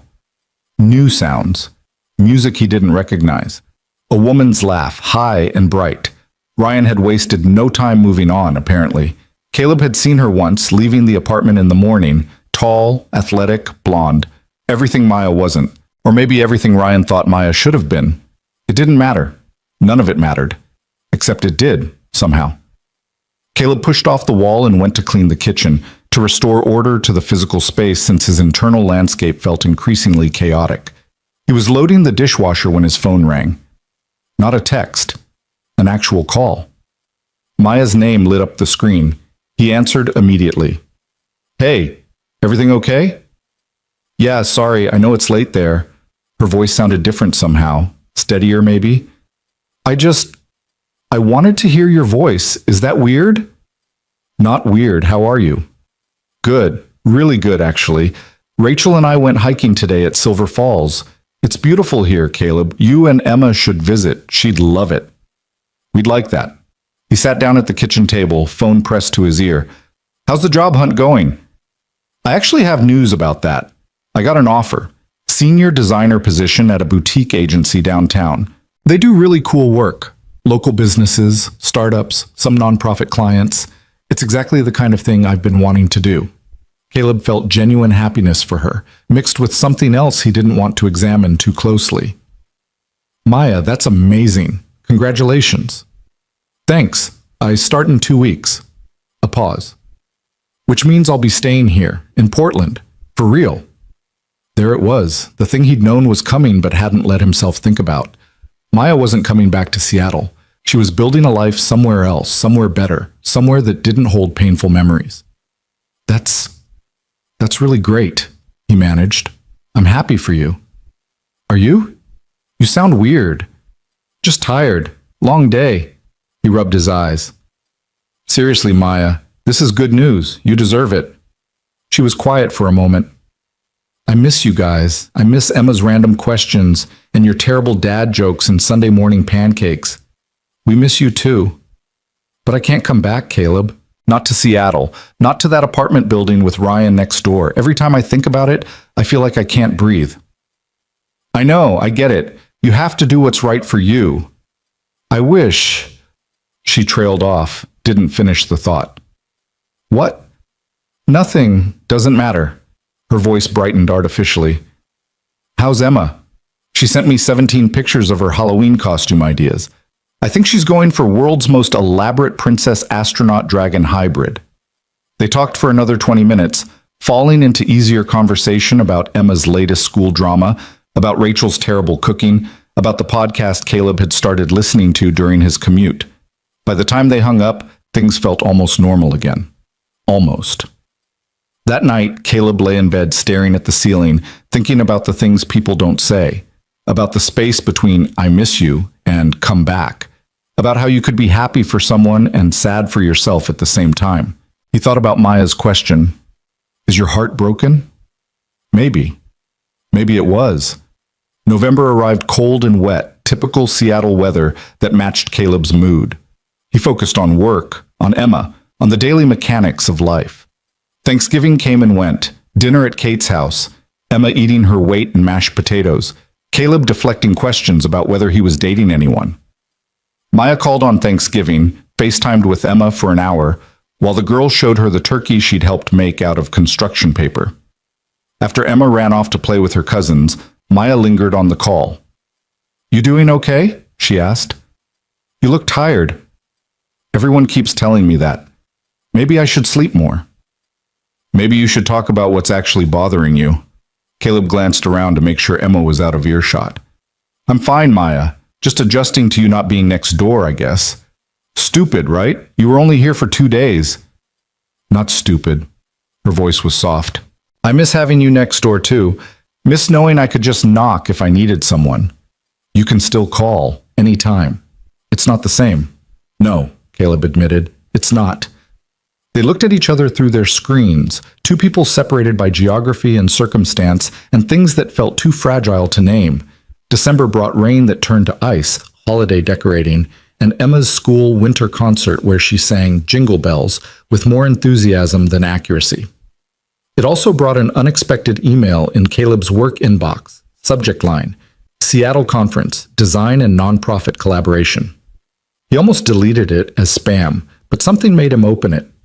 A 3-day conference in Seattle, mid-January, bringing together designers and nonprofit leaders to discuss effective collaboration. Guest speakers from across the Pacific Northwest. Networking opportunities. Professional development credits. One of the listed speakers was from Maya's new agency in Portland. Caleb stared at the email for a long time. Maya hadn't mentioned anything about a work conference in Seattle. Maybe she didn't know about it. Maybe her agency was sending someone else. Maybe it didn't matter. He forwarded it to her anyway with a simple message. Saw this and thought of you. Your agency is listed as one of the presenters. Her response came 3 hours later. Thanks for sending. I actually just found out today that I'm the one presenting. Was going to tell you. Caleb typed and deleted several responses before settling on, That's great. When do you get here? Conference is January 15th to 17th. I'll fly in the night before. The reply came quickly. We should get dinner if you want to. Caleb looked at those 5 words, if you want to. and felt something shift in his chest. The careful casualness of them, the built-in escape route, the fear of asking for too much. He typed back, "I'd love to. Emma will be excited to see you." A pause, then, "What about you? Will you be excited?" He stared at the question, at the vulnerability underneath it. Maya was asking something bigger than whether he wanted to have dinner. She was asking if he'd missed her, if the past 3 months had felt as strange to him as they clearly had to her, if this distance between them was something worth trying to close. "Yeah," he typed. "I will be." 3 dots appeared, disappeared, appeared again. Finally. "Good. Me too." The weeks between that conversation and Maya's arrival felt interminable and too fast all at once. Caleb found himself thinking about it constantly, what they'd talk about, whether things would feel different, if 3 months was enough time for Maya to heal or too much time for their friendship to stay the same. Emma counted down the days on her calendar, marking each one with a glitter pen. "Only 12 more days until Aunt Maya comes," she'd announce at breakfast. Then 11 days. Then 10. Caleb cleaned his apartment with more care than necessary, changed his sheets, made sure the coffee maker was working properly. He told himself this was just normal hospitality, that he'd do the same for any friend visiting from out of town. He told himself a lot of things that felt increasingly like lies. On January 14th, Maya texted, "Just landed, headed to hotel. Dinner tomorrow?" Tomorrow was the opening day of the conference. Caleb had the day off, had requested it specifically, though he'd told his boss it was for a doctor's appointment. Emma would be at school until 3, giving them time alone. He texted back, "Come for lunch instead? I'll cook." The response was almost instant. "Perfect. Noon?" Noon. That night, Caleb barely slept. He lay in bed running through conversation topics, trying to plan for something that couldn't be planned. At 2 a.m., he gave up and went to the kitchen, made tea, sat at the table in the dark. His phone buzzed. Maya. "Can't sleep either." Caleb smiled despite himself. "Nervous?" "About the presentation," she wrote. "Among other things." "You'll kill it. You always do." 3 dots. Then, "I'm nervous about seeing you. Is that weird?" Caleb's heart kicked against his ribs. He typed carefully. "Not weird. I'm nervous too." "Why?" "Because I don't know what the last 3 months changed. Because I miss you more than I expected to. Because I'm afraid things won't feel the same." He deleted that and wrote instead, "Because it's been a while. Because you're important to me." Her response took longer this time. "You're important to me too. That's why I'm nervous." They texted back and forth for another hour, the conversation drifting from nerves to easier topics. Emma's latest obsession with marine biology, Rachel's disastrous attempt at making sourdough, a movie they'd both watched and had different opinions about. Eventually, around 3:30, Maya sent, "I should try to sleep. Big day tomorrow." "Yeah. See you at noon?" "Can't wait." Caleb set down his phone and leaned back in his chair, looking out at the Seattle skyline. Somewhere in a hotel room a few miles away, Maya was probably doing the same thing, looking out at the same city, thinking the same thoughts. Tomorrow. He'd see her tomorrow. He finally fell asleep around 4, dreamed of knocking on doors that wouldn't open, and woke to his alarm feeling both exhausted and electric with anticipation. The morning passed in a blur of getting Emma ready for school, making sure she had her lunch and homework and library books. At drop-off, she hugged him extra tight. "Tell Aunt Maya I love her," Emma said, "and that I made her a picture. It's on my desk." "I will, Bug." "Are you going to tell her you love her too?" Caleb blinked. "What?" "Aunt Kate says you've been mopey since Aunt Maya left because you love her, but you won't say it. Are you going to tell her today?" Heat crept up Caleb's neck. "Aunt Kate talks too much, and it's more complicated than that." Emma shrugged, the gesture remarkably similar to one Kate herself would make. "Doesn't seem complicated to me. You love her. She makes you happy. That's pretty simple." "Out of the mouths of babes," her teacher said, walking past with an amused expression. Emma kissed his cheek and ran to join her friends. Caleb stood there for a moment, watching her go, thinking about how 6-year-olds sometimes saw things more clearly than adults ever could. Back at the apartment, he cleaned again, even though everything was already clean. Made a simple lunch, sandwiches, soup, nothing too elaborate. Put on coffee. Changed his shirt twice before settling on the blue one Emma said made his eyes look nice. At 11:47, his doorbell rang. Caleb's heart jumped into his throat. He crossed the apartment, hand on the doorknob, took a breath, opened it. Maya stood in the hallway, and for a moment neither of them moved. She looked different, haircut shorter, new glasses, wearing a professional blazer he'd never seen. But her smile was the same, tentative and warm, and her eyes held the same mix of hope and uncertainty he felt. "Hi," she said. "Hi." They stood there like strangers, like people who didn't know how to navigate the space between friendship and something more, between 3 months apart and whatever came next. Then Maya laughed, slightly nervous. "Is this weird? This feels weird. Can we hug? Is that weird?" Caleb stepped forward and pulled her into his arms, and the moment he did, everything that had felt strange clicked back into place. She fit against him the same way she always had, her head tucking perfectly under his chin, her arms wrapping around his waist. She smelled like the same lavender shampoo she'd always used, and when she pulled back to look up at him, her eyes were bright. "I missed you," she said. "So much." "I missed you too." They moved into the apartment, and Maya looked around like she was seeing it for the first time, even though she'd been here hundreds of times before. "It looks different." "I moved some furniture around." Emma decided the couch needed to face the window for better natural light. "She's right. It's better this way." Maya set down her bag, shrugged out of her blazer. "Something smells good." "Just soup and sandwiches, nothing fancy." "Fancy is overrated." They ate at the small dining table, conversation starting carefully and then flowing more naturally. Maya talked about Portland, about her new job, about how Rachel was impossible to live with, but also the best roommate she could ask for. Caleb talked about the nonprofit's new initiative, about Emma's school projects, about Kate's latest attempt to set him up with one of her work friends. "Did you go?" Maya asked, and something in her voice was too casual. "On the date?" "No, I'm not interested in being set up." "Why not?" Caleb met her eyes. "Because I'm not ready, and because—" He trailed off, uncertain. Because the person I want to spend time with lives in Portland and is very busy building a new life. The words hung between them. Maya set down her sandwich and Caleb could see her processing, deciding how to respond. "What if that person missed Seattle more than she expected?" Maya said quietly. "What if she loved her job but felt like something was missing?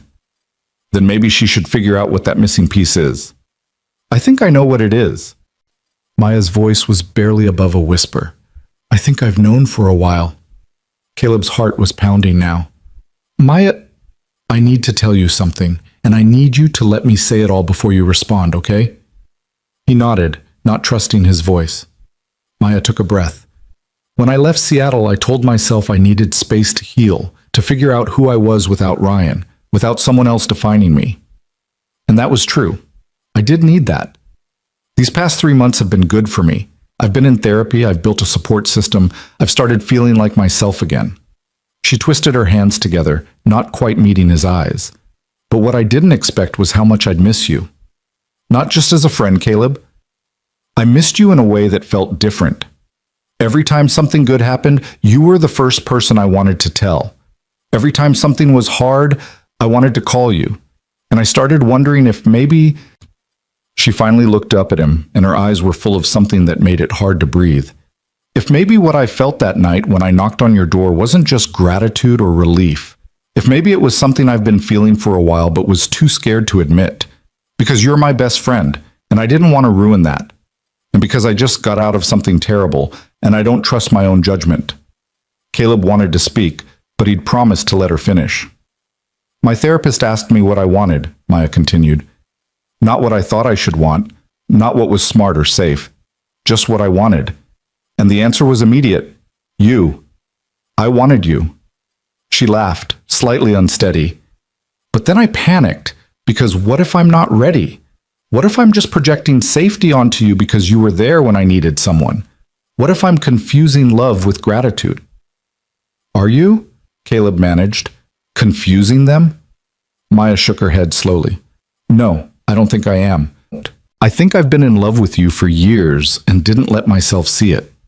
Because we were friends, because the timing was never right, because it felt too big and scary to acknowledge. She reached across the table, placed her hand on his. But I can't not acknowledge it anymore. And I need to know, is this one-sided? Am I reading things that aren't there? Caleb looked down at her hand on his, small and warm and trembling slightly. He thought about the past 3 months, about the hollow feeling in his chest, about lying awake wondering what she was doing, about Emma's simple observation. You love her. No, he said quietly. It's not one-sided. Maya's breath caught. It's not? I've missed you so much, Maya, and not just as a friend. When you left, it felt like someone turned off half the lights. Everything still worked, but it was dimmer. He turned his hand over, lacing his fingers through hers. But I didn't want to say anything because you needed time to heal. Because I didn't want to be another man making demands when you were trying to find yourself. So what do we do? Maya asked. Because I want to try this. I want to see what this could be. But I'm also terrified. Of what? Of rushing into something before I'm ready. Of ruining our friendship if it doesn't work out. She paused. Of not being enough. Ryan spent 2 years telling me I wasn't enough. What if that's true? Caleb stood up, came around the table, and crouched beside her chair so they were eye level. Listen to me. Ryan was wrong about you. About everything. You are more than enough. You're brilliant and creative and brave and kind. And if you need time, we'll take time. If you need to go slow, we'll go slow. Whatever you need, Maya. Tears slipped down her cheeks. What if I'm not ready for a relationship? What if I need months or even years to fully heal? Then I'll wait, as long as it takes. That's not fair to you. Let me decide what's fair to me. He wiped away her tears with his thumb. I'd rather wait for something real with you than rush into something convenient with someone else. Maya leaned forward, resting her forehead against his. I can't move back to Seattle. Not yet. Maybe not ever. I know. And I can't do long distance halfway. If we try this, I need to know you're all in. I'm all in, Caleb said without hesitation. We'll figure out the logistics. Portland's not that far. We'll visit, we'll call, we'll make it work. What about Emma? Emma already loves you, and she's been asking when you're coming back since the day you left. Maya pulled back slightly to look at him, her eyes searching his face. You really want this? You want me? More than I've wanted anything in a long time. She kissed him then, soft and tentative, her hand coming up to cup his cheek. It was gentle and sweet and tasted like tears and possibility. When they pulled apart, both of them were smiling. So what now? Maya asked. Maya, now we take it one day at a time. You focus on your conference. I'll pick up Emma from school. Tonight, if you want, you can come for dinner. Meet Emma, officially, as whatever we are. What are we? Caleb thought about it. 2 people who care about each other figuring out how to do this right. How's that sound? Perfect, Maya said. Absolutely perfect. They spent the rest of the afternoon on the couch, talking about logistics and fears and hopes, about how they'd navigate the distance, about when they could see each other, about what they'd tell Emma. At 3 o'clock, Caleb left to pick up his daughter from school. When he returned, Emma shrieked with joy at seeing Maya and launched herself into her arms. They spent the evening cooking dinner together, Emma chattering nonstop while Maya listened with genuine interest, asking questions and laughing at the girls' elaborate stories. After Emma was in bed, Caleb walked Maya to her hotel. They stood outside under the awning, rain falling steadily around them, neither wanting to say goodbye. Thank you, Maya said. For being patient, for being you.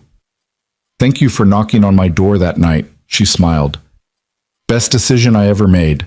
Caleb kissed her forehead, then her cheek, then her lips. Text me when you get to your room. I'm literally walking inside right now. Humor me. She laughed. Okay. See you tomorrow? Tomorrow. He watched her go inside, waited until she disappeared into the elevator. His phone buzzed almost immediately. I'm in the elevator. Miss you already. He smiled and typed back. Miss you too. Sleep well. Walking back to his apartment through the rain, Caleb felt lighter than he had in months. There would be challenges ahead, distance and timing, and old wounds that needed more healing.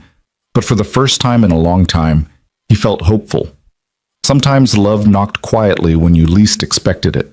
And sometimes, if you were brave enough, you opened the door and let it in. The conference center buzzed with energy the next morning, designers and nonprofit leaders mingling over coffee and pastries in the main atrium. Caleb stood near the registration table, visitor badge clipped to his shirt, scanning the crowd for Maya.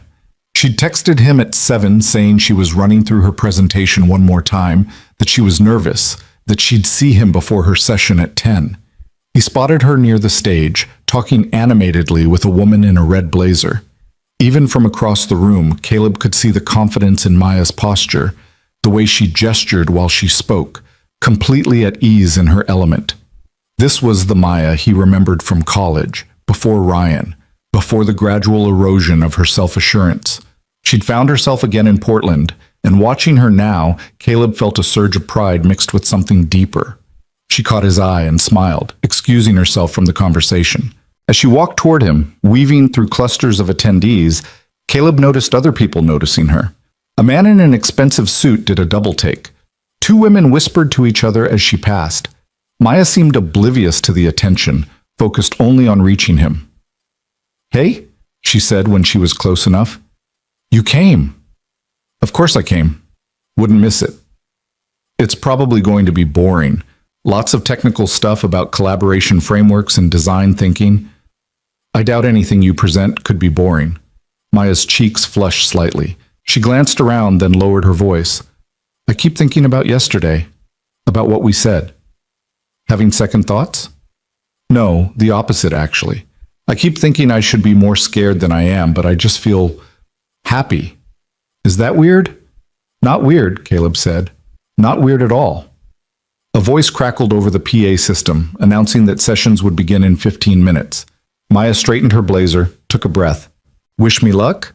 "You don't need it, but good luck anyway." She squeezed his hand quickly before heading backstage. Caleb found a seat in the 3rd row, close enough to see her clearly, but not so close that his presence would be distracting.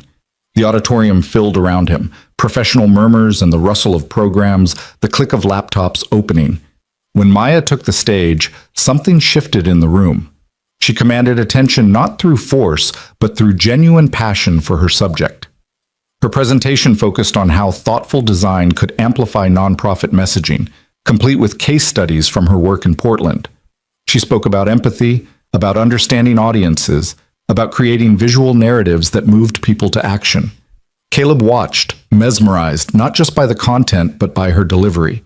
This was Maya fully in her power, doing what she was born to do. When she finished, the applause was enthusiastic. Several people immediately approached her with questions, business cards, collaboration proposals. He hung back, giving her space to network, to shine. But she kept glancing his way, as if checking to make sure he was still there. An hour later, they found themselves walking through Pike Place Market, Maya having changed out of her professional attire into jeans and a sweater. The market was crowded with Saturday tourists, fish throwers calling out, flower vendors arranging bouquets in riotous colors. "You were incredible up there," Caleb said as they paused at a stall selling fresh strawberries. "You're biased." "Maybe. But I'm also right. 3 people asked for your business card during the Q&A session alone." Maya selected a container of strawberries, paid the vendor. "One of them was from a nonprofit in Seattle, actually. They're looking for a design consultant for a rebrand. Asked if I'd be interested in the contract." "Are you?" She popped a strawberry in her mouth, considering. "I don't know. It would mean coming back to Seattle regularly, maybe once or twice a month for a few months." Caleb's heart kicked up. "And that's bad?" "Not bad, just complicated." She offered him a strawberry. "I have a job in Portland, a life there. But I'd be lying if I said the idea of being here more often didn't appeal to me." They walked in silence for a moment, navigating around a tour group clustered near the gum wall. The city felt alive around them, pulse and energy and possibility. "Can I ask you something?" Maya said. "And I need you to be completely honest. Always. What do you want this to look like? Us, I mean. because I keep trying to figure out the logistics, and it feels impossible. I'm in Portland, you're here, Emma's in school. I can't ask you to uproot your whole life, but I also can't pretend distance doesn't matter. Caleb stopped walking, gently guided her to the side of the walkway out of the flow of foot traffic. What I want is to figure it out together. Take it slow, see where it goes. You come here when you can, I'll come there when I can. We video chat, we text, we make it work until we figure out something more permanent. And if it doesn't work, if the distance is too hard, then at least we tried. At least we were honest about what we felt instead of spending years wondering what if. Maya looked up at him, and in the gray Seattle light, her eyes were bright with unshed tears. I really want this to work, Caleb. So do I. She stood on her toes and kissed him, right there in the middle of Pike Place Market, with tourists streaming around them and seagulls crying overhead. It was brief but genuine, and when she pulled back, she was smiling. Okay, she said, let's try. The rest of Maya's conference passed in a blur of sessions and networking events. Caleb attended what he could, picking up Emma from school in the afternoons and bringing her to meet Maya for early dinners. They fell into an easy rhythm, the three of them, like trying on a life that might be theirs if they could navigate the geography. On Maya's last night in Seattle, after Emma was asleep, she and Caleb sat on his apartment balcony wrapped in blankets against the January cold. The city sprawled below them, lights twinkling like earthbound stars. I don't want to leave tomorrow, Maya said quietly. Then don't. Stay another day. I have work Monday, a client presentation at 9. Right, of course. Caleb was quiet for a moment. When can I see you again? I was thinking about that. If I take that Seattle contract, I could come up for a long weekend next month. Fly in Thursday night, work Friday, spend the weekend with you guys. Emma would love that. What about you? He pulled her closer against his side. I'd love it too. Maya rested her head on his shoulder. This is going to be hard, isn't it? The back and forth, the missing each other. Probably, but you're worth it. You always know the right thing to say. Not always. Ask my ex-wife. Maya laughed softly. Fair point. She was quiet for a moment, then, can I tell you something that might sound crazy? Always. I'm happier right now sitting on this freezing balcony with you than I've been in years, even with all the uncertainty and the distance and the complications. Just being here with you feels right in a way nothing has in a long time. Caleb felt his throat tighten. Not crazy. I feel it too. They sat in comfortable silence, watching the city breathe below them. A plane passed overhead, red lights blinking against the dark sky.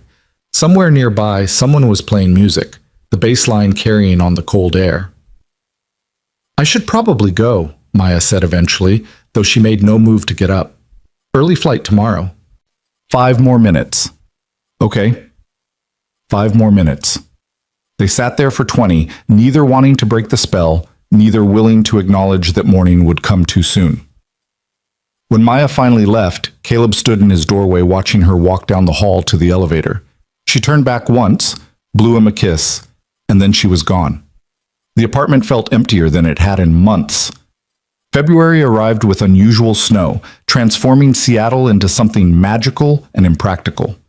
Schools closed, buses ran late, and Emma spent hours building a snowman in the apartment complex's small courtyard, while Caleb worked from home, occasionally glancing out the window to make sure she was still bundled up properly. Maya called every night. Sometimes they talked for hours, sometimes just 15 minutes before one of them fell asleep. They texted throughout the day, photos of coffee cups, screenshots of funny articles, random observations that felt urgent at the moment and silly in retrospect. The distance was harder than Caleb had anticipated, not in any dramatic way, but in the small accumulation of moments he wanted to share with her in person.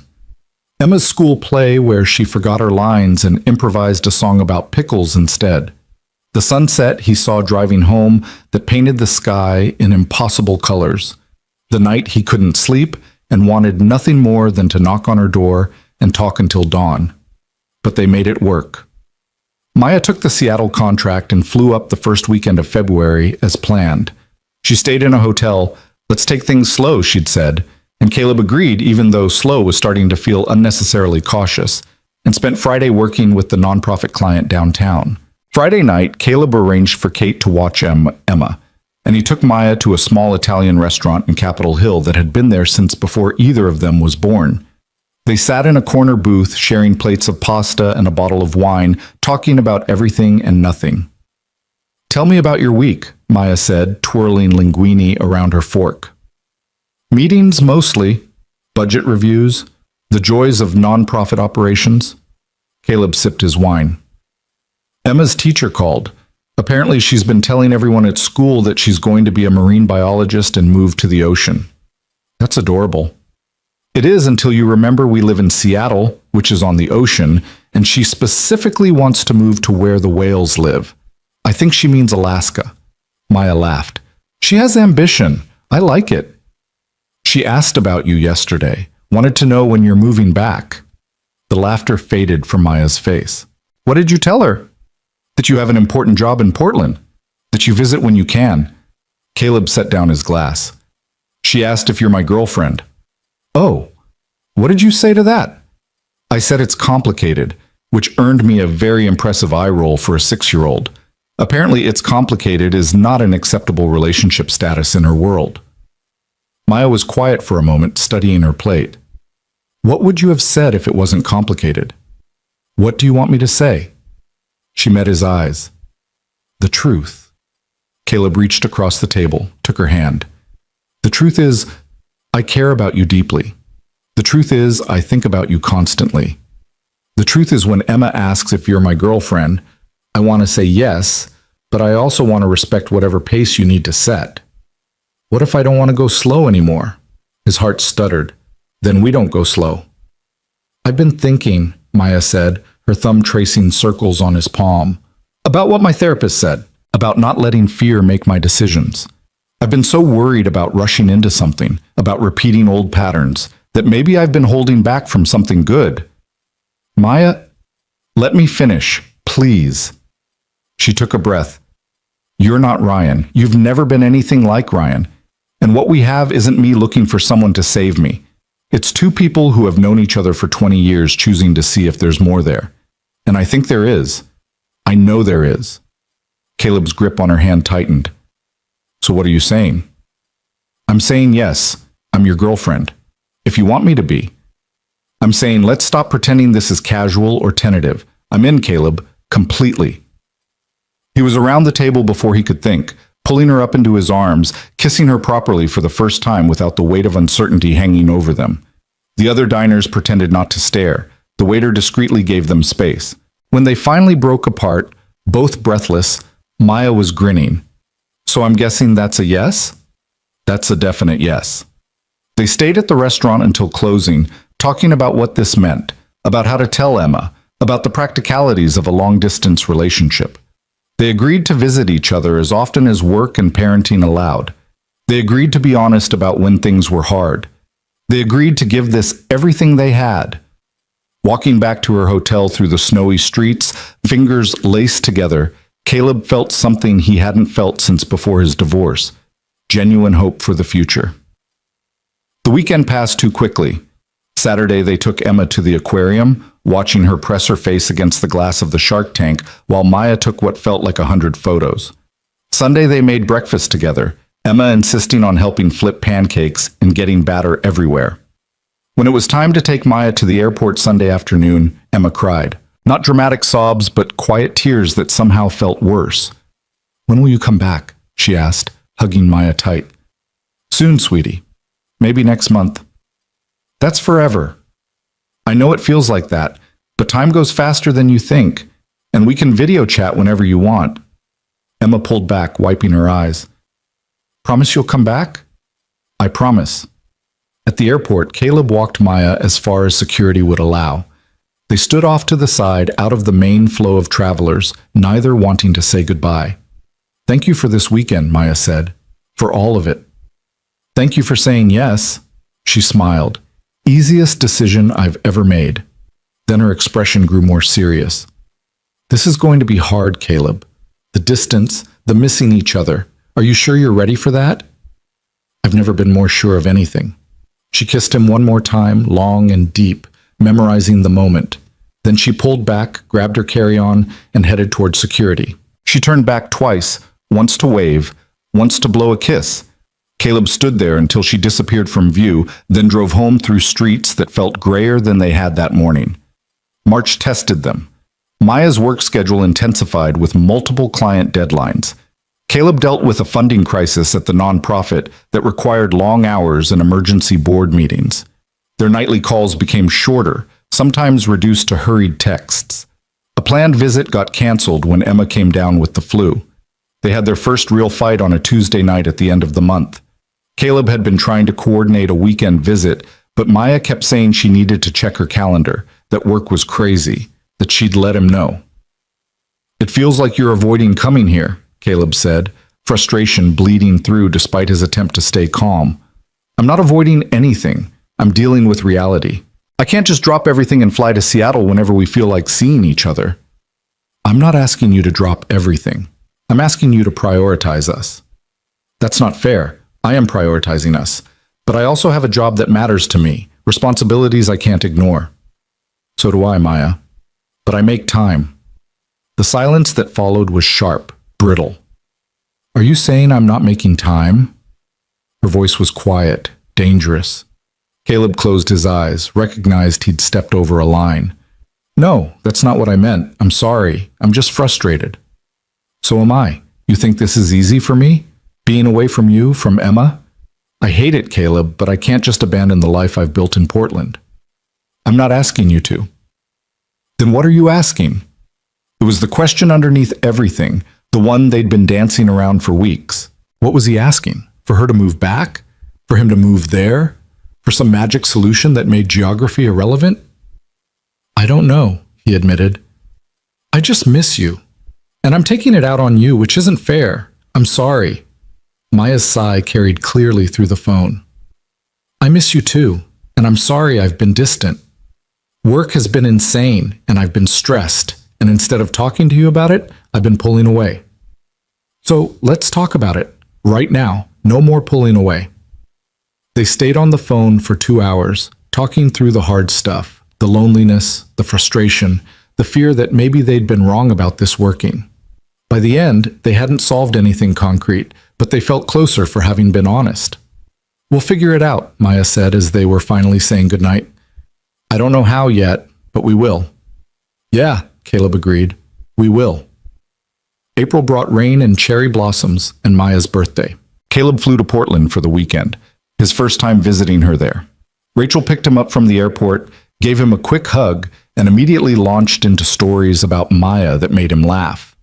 "She talks about you constantly," Rachel said as they drove through the city.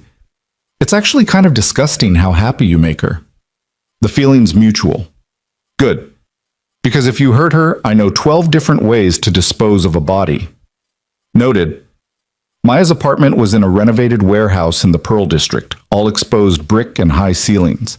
She decorated it with her typical artistic flair, plants in every corner, original artwork on the walls, a reading nook by the window with cushions and jewel tones. "It's beautiful," Caleb said, taking it in. "It's home," Maya replied, then caught herself. Or one of them, anyway. They spent the weekend exploring Portland, Powell's Books, food carts, a hike to Multnomah Falls. Rachel joined them for Maya's birthday dinner at a Thai restaurant that served dishes so spicy Caleb's eyes watered. Maya laughed at his attempts to play it cool, ordered him another beer, kissed his cheek. That night, back at her apartment with Rachel diplomatically staying at a friend's place, Maya and Caleb sat on her couch with glasses of wine, city lights visible through the tall windows. "This was a good birthday," Maya said, curled against his side. "Maybe the best one I've had. Even better than your 16th when we convinced your mom to take us to that concert and we had terrible seats but sang every word. Even better than that." Caleb kissed the top of her head. "I got you something. It's not much, but you didn't have to get me anything. You being here is enough." "I wanted to." He reached into his bag, pulled out a small wrapped package. "Open it." Maya sat up, carefully unwrapping the paper to reveal a leather-bound journal, the kind with unlined pages perfect for sketching or writing. On the front cover, embossed in gold, were 2 words, "Our Story." It's for us, Caleb explained. I thought we could both write in it. You when you're in Portland, me when I'm in Seattle. Share it back and forth, letters, drawings, whatever. A way to feel connected even when we're apart. Maya's eyes filled with tears. Caleb, this is perfect. Yeah? Yeah. She kissed him, deep and slow. I love it. I love... She stopped, caught herself. Caleb's heart hammered. You love what? Maya looked at him for a long moment, and something shifted in her expression. A decision made. I love you. I wasn't going to say it yet. Wasn't sure if it was too soon, but I do. I love you, Caleb. The words hung in the air between them, huge and fragile and true. I love you too, he said, and it felt like the most natural thing in the world. I think I have for a long time. Me too, Maya whispered. Me too. They made love for the first time that night, slow and careful and honest. Afterward, lying tangled together in her bed, Maya wrote the first entry in their journal while Caleb watched, his hand tracing lazy patterns on her back. She showed him what she'd written. Today, Caleb told me he loved me. Today, I told him the same. Today, I stopped being afraid. He took the journal, wrote underneath, Today I realized I'd follow this woman anywhere. When Caleb flew back to Seattle Sunday evening, the journal came with him. Over the next weeks, it traveled back and forth between them, filling with words and sketches and the small intimacies of their lives. Maya drew pictures of her morning coffee routine. Caleb wrote about Emma's latest school project. They shared fears and hopes and everyday observations that felt important simply because they wanted to share them. By May, they'd settled into a rhythm. Maya came to Seattle every other weekend. Caleb went to Portland on the alternate weekends when Emma was with Kate. They talked every night without fail. It wasn't perfect. There were still hard moments, still times when the distance felt insurmountable, but they were making it work. One Friday night in late May, Caleb was cooking dinner while Emma did homework at the kitchen table. His phone rang, Maya's name lighting up the screen. Hey, you're early, he said, tucking the phone against his shoulder while he stirred pasta sauce. Everything okay? Yeah, actually, really okay. I have news. Something in her voice made Caleb set down the spoon, give her his full attention. What kind of news? Remember that nonprofit here that I did the rebrand for, the one in Seattle? Yeah. They love the work, and they've been talking to their board, and apparently they have budget for a full-time creative director position. They want to know if I'd be interested. Caleb's heart stopped. In Seattle. In Seattle. I'd have to leave my current job, which is scary, but it's a good opportunity, Caleb, really good. And it would mean you'd move back. I'd move back. She paused. If I take it, I haven't decided yet. I wanted to talk to you first. Caleb was aware of Emma looking up from her homework, sensing something important was happening. He moved to the living room for privacy. What do you want to do? He asked quietly. Honestly, I want to come home. Portland's been good for me, but Seattle's where I belong, where you are, where Emma is. I miss it, Caleb. I miss you so much that sometimes it physically hurts. But I'm scared. What if I'm making this decision for the wrong reasons? What if I'm choosing you over my career? You're not choosing me over your career, you're choosing a different career opportunity that happens to be in the same city as me. That's not the same thing, isn't it? Caleb thought carefully about his next words. If I wasn't in the picture, would you still consider the job? Maya was quiet for a long moment. Yes, it's a better position than what I have now. More creative control, better pay, work that aligns more with my values, but I'd be lying if I said you weren't part of the equation. Then take the job. If you want it, move back. Let's stop pretending we can do long distance forever when we both want the same thing. Which is? To be together. Really together. Not just weekends and phone calls, but actual shared life. He could hear her breathing on the other end of the line, could almost see her thinking. I'm terrified, she admitted. Of what? Of everything. Of moving back and having Ryan be nearby again. Of putting all my eggs in one basket with you and having it blow up. of disappointing my clients in Portland, of making the wrong choice. Maya, Caleb kept his voice gentle but firm. You're allowed to choose happiness.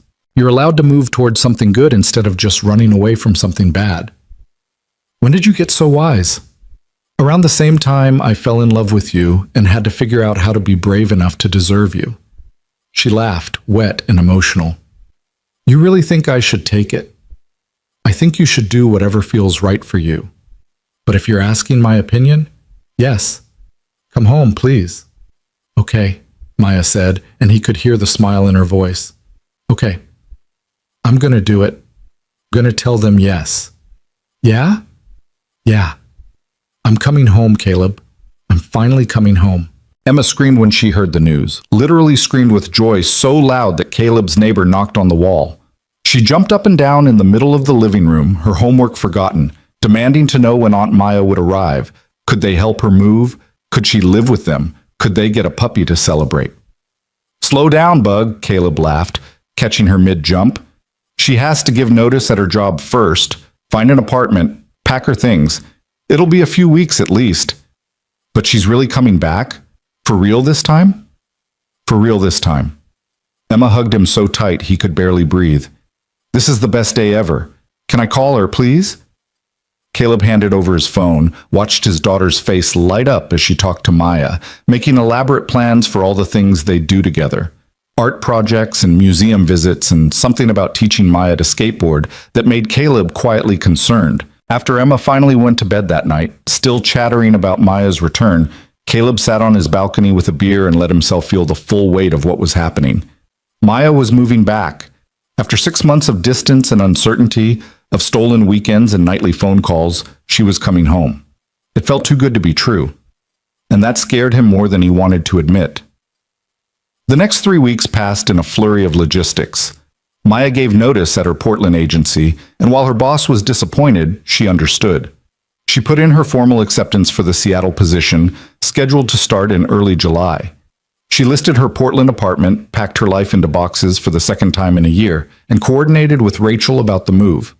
Caleb wanted to fly down and help, but Maya insisted she had it handled. You've got Emma and work, she said during one of their nightly calls. Besides, Rachel's recruited half her CrossFit gym to help load the truck. We'll be fine. You're sure? I'm sure. Save your energy for when I get there. I'll need help unpacking. Have you found a place yet? Maya hesitated. Actually, I wanted to talk to you about that. I've been looking at apartments, but everything I can afford is either tiny or in sketchy neighborhoods or both. And I was thinking, what if I didn't get my own place right away? Caleb's heart rate picked up. What are you suggesting? I could get a short-term rental, month to month, something temporary while I figure things out. She paused. Unless you think that's a bad idea. Unless you think I should have my own space. Is that what you want? Your own space? Honestly, I don't know. Part of me thinks I should, that it's too fast to even consider anything else. But another part of me is tired of being apart. Tired of splitting my life between two places. Caleb chose his words carefully. What about Emma? This affects her too. I know. That's why I wanted to talk to you first. See what you think. He looked out at the Seattle skyline, thought about the past 6 months, about everything they'd been through to get to this point. I think we take it slow. You get a short-term place, we see how it goes. But Maya, yeah?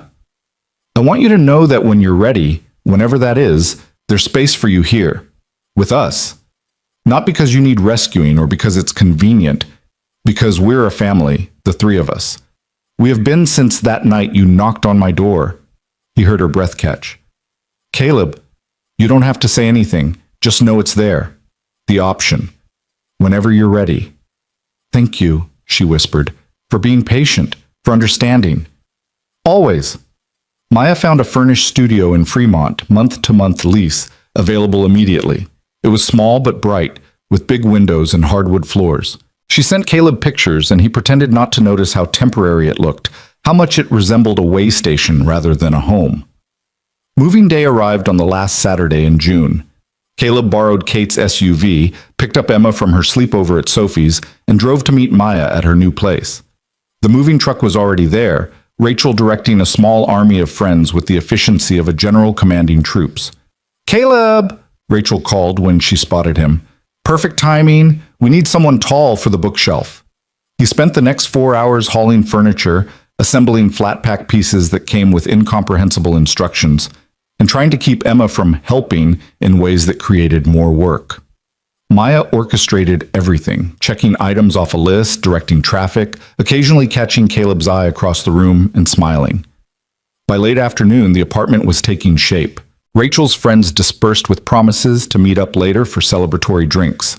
Emma had claimed a corner of the living room where she was arranging Maya's art supplies by color, and Caleb found himself on the small balcony with Maya, both of them exhausted, looking out at the neighborhood.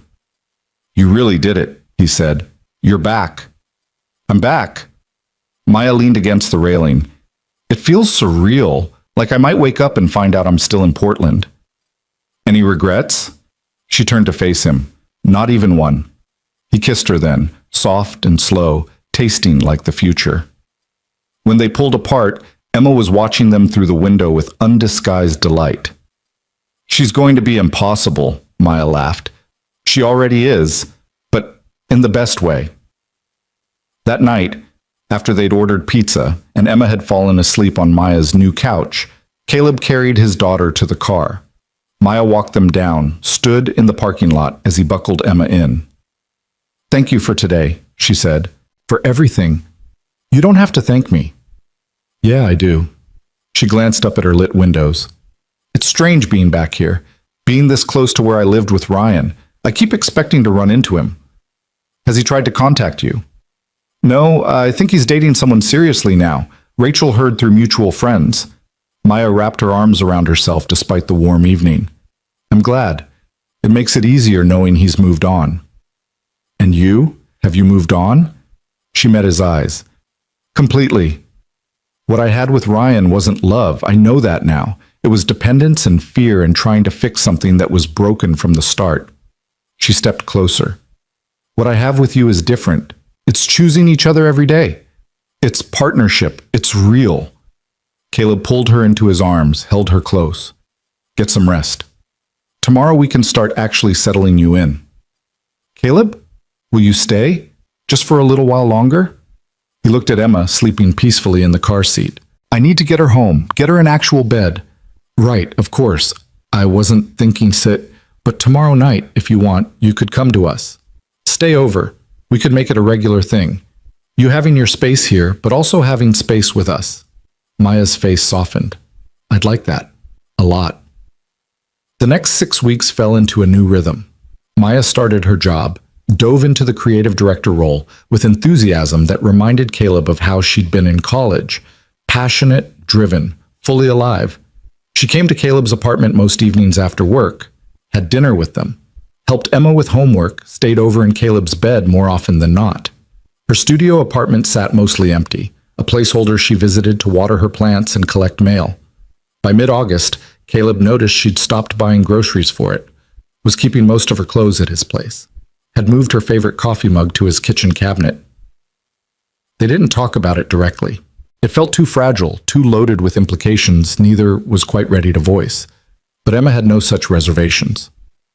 "Why doesn't Aunt Maya just live here all the time?" she asked one morning at breakfast while Maya was in the shower. "She's here every day anyway." "It's complicated, Bug." Emma gave him that look that suggested she thought adults made things unnecessarily difficult. "Doesn't seem complicated to me. She should just move in. Then we could be a real family." "We are a real family." "You know what I mean." Yeah, Caleb thought. He did. That evening, after Emma was asleep, Caleb and Maya sat on the couch with glasses of wine, her feet in his lap while he absently massaged them. "Emma thinks you should move in," he said, keeping his tone casual. Maya's feet tensed under his hands. "Oh, what did you tell her?" "That it's complicated." "Is it?" Caleb set down his wine glass, gave her his full attention. "You tell me. Is it complicated?" Maya was quiet for a long moment, staring at her own glass. "I'm scared," she finally said, "of moving too fast, of repeating old patterns, of losing myself again." "You're not going to lose yourself, Maya. You know that's different now." "Do I?" Because sometimes I wake up here, in your bed, in your apartment, and I panic. Think about how I gave up so much of myself with Ryan, how I let him control where I lived, who I saw, what I did, and I wonder if I'm doing it again. Caleb's chest tightened. Am I making you feel that way? Like you have to give up anything? No, that's what scares me. You're not Ryan. This isn't that. But the fear is still there, lurking. What if I move in and slowly start depending on you too much?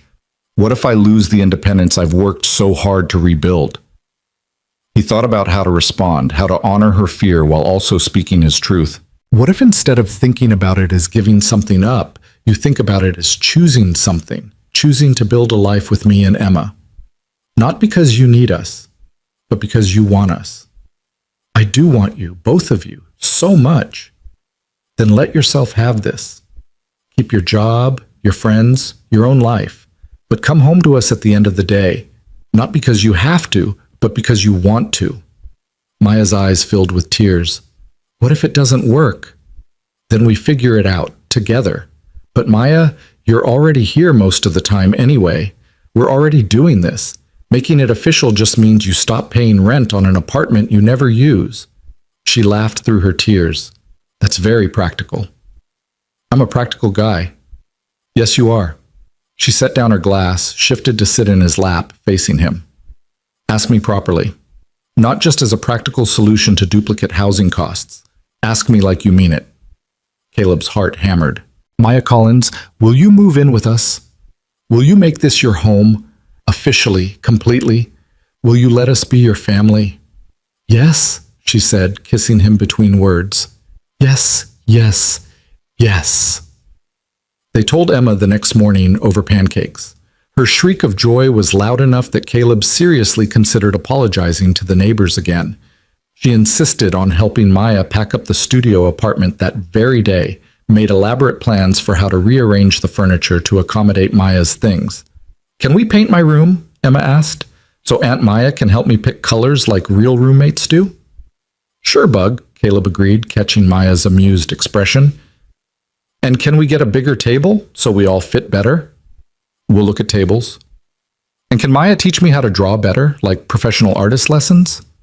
If Maya wants to, yes. Emma turned to Maya with pleading eyes. Will you? Absolutely, Maya said, ruffling her hair. We'll start this weekend. Over the next 2 weeks, they merged their lives in concrete ways. Maya's furniture joined Caleb's in a surprisingly harmonious blend of styles. Her artwork filled the walls. Her plants crowded the windows. Her coffee supplies overtook an entire kitchen shelf.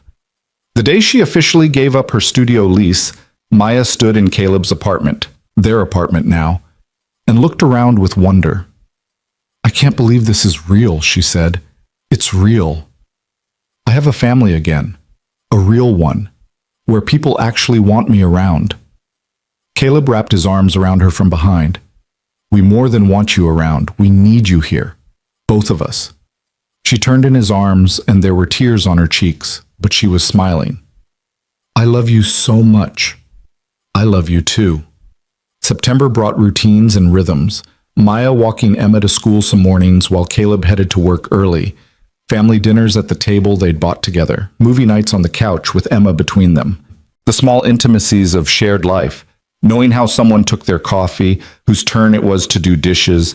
The comfortable silence of reading in the same room. They had their challenges. Maya sometimes retreated when stressed, needed reminding that it was okay to ask for help. Caleb sometimes tried to fix things that just needed to be listened to. They learned to navigate Emma's occasional jealousy, her adjustment to sharing her father's attention in new ways. But they worked through it, together. In October, on a drizzly Saturday afternoon, Maya was helping Emma with an art project at the kitchen table when there was a knock at the door. Caleb answered it to find a delivery man with a large flat package. Delivery for Maya Collins? Yeah, she's here. Maya? Maya came to the door, signed for the package, and Caleb helped her carry it inside. What is it? I forgot I ordered this. It's for Emma's room. She carefully unwrapped the package to reveal a custom canvas print, a beautiful watercolor of the ocean with whales breaching the surface, rendered in soft blues and greens. Emma gasped. That's so pretty. Is it really for me? It is. I had it made special, because every marine biologist needs ocean inspiration in her room. Emma hugged Maya so tight she nearly knocked them both over. You're the best Aunt Maya ever. I'm the only Aunt Maya you have. Still the best. They hung it above Emma's bed that afternoon, Emma directing the placement with the seriousness of a museum curator. After she'd run off to call Sophie and tell her about it, Maya stood in the doorway of Emma's room with Caleb, both of them looking at the finished result. Thank you, Caleb said quietly, for loving her like you do. It's not hard. She's an amazing kid. She is. But still, thank you. Maya leaned against him. Do you ever think about having more kids someday? The question caught him off guard. I don't know. I hadn't really thought about it since Sarah left. Why? Just wondering if that's something you'd want. Eventually, not now, she added quickly. But maybe someday. Caleb turned to face her fully. Is that something you want? Maybe. If we're still doing this in a few years, if we're still happy, if it feels right. She ducked her head, suddenly shy. Is that crazy? We've only been living together for 2 months. It's not crazy. It's planning for a future. Our future. He tilted her chin up to meet his eyes. And yeah, I'd want that someday, if that's where we end up. She smiled, relieved. Okay, good. I just wanted to know if we were on the same page.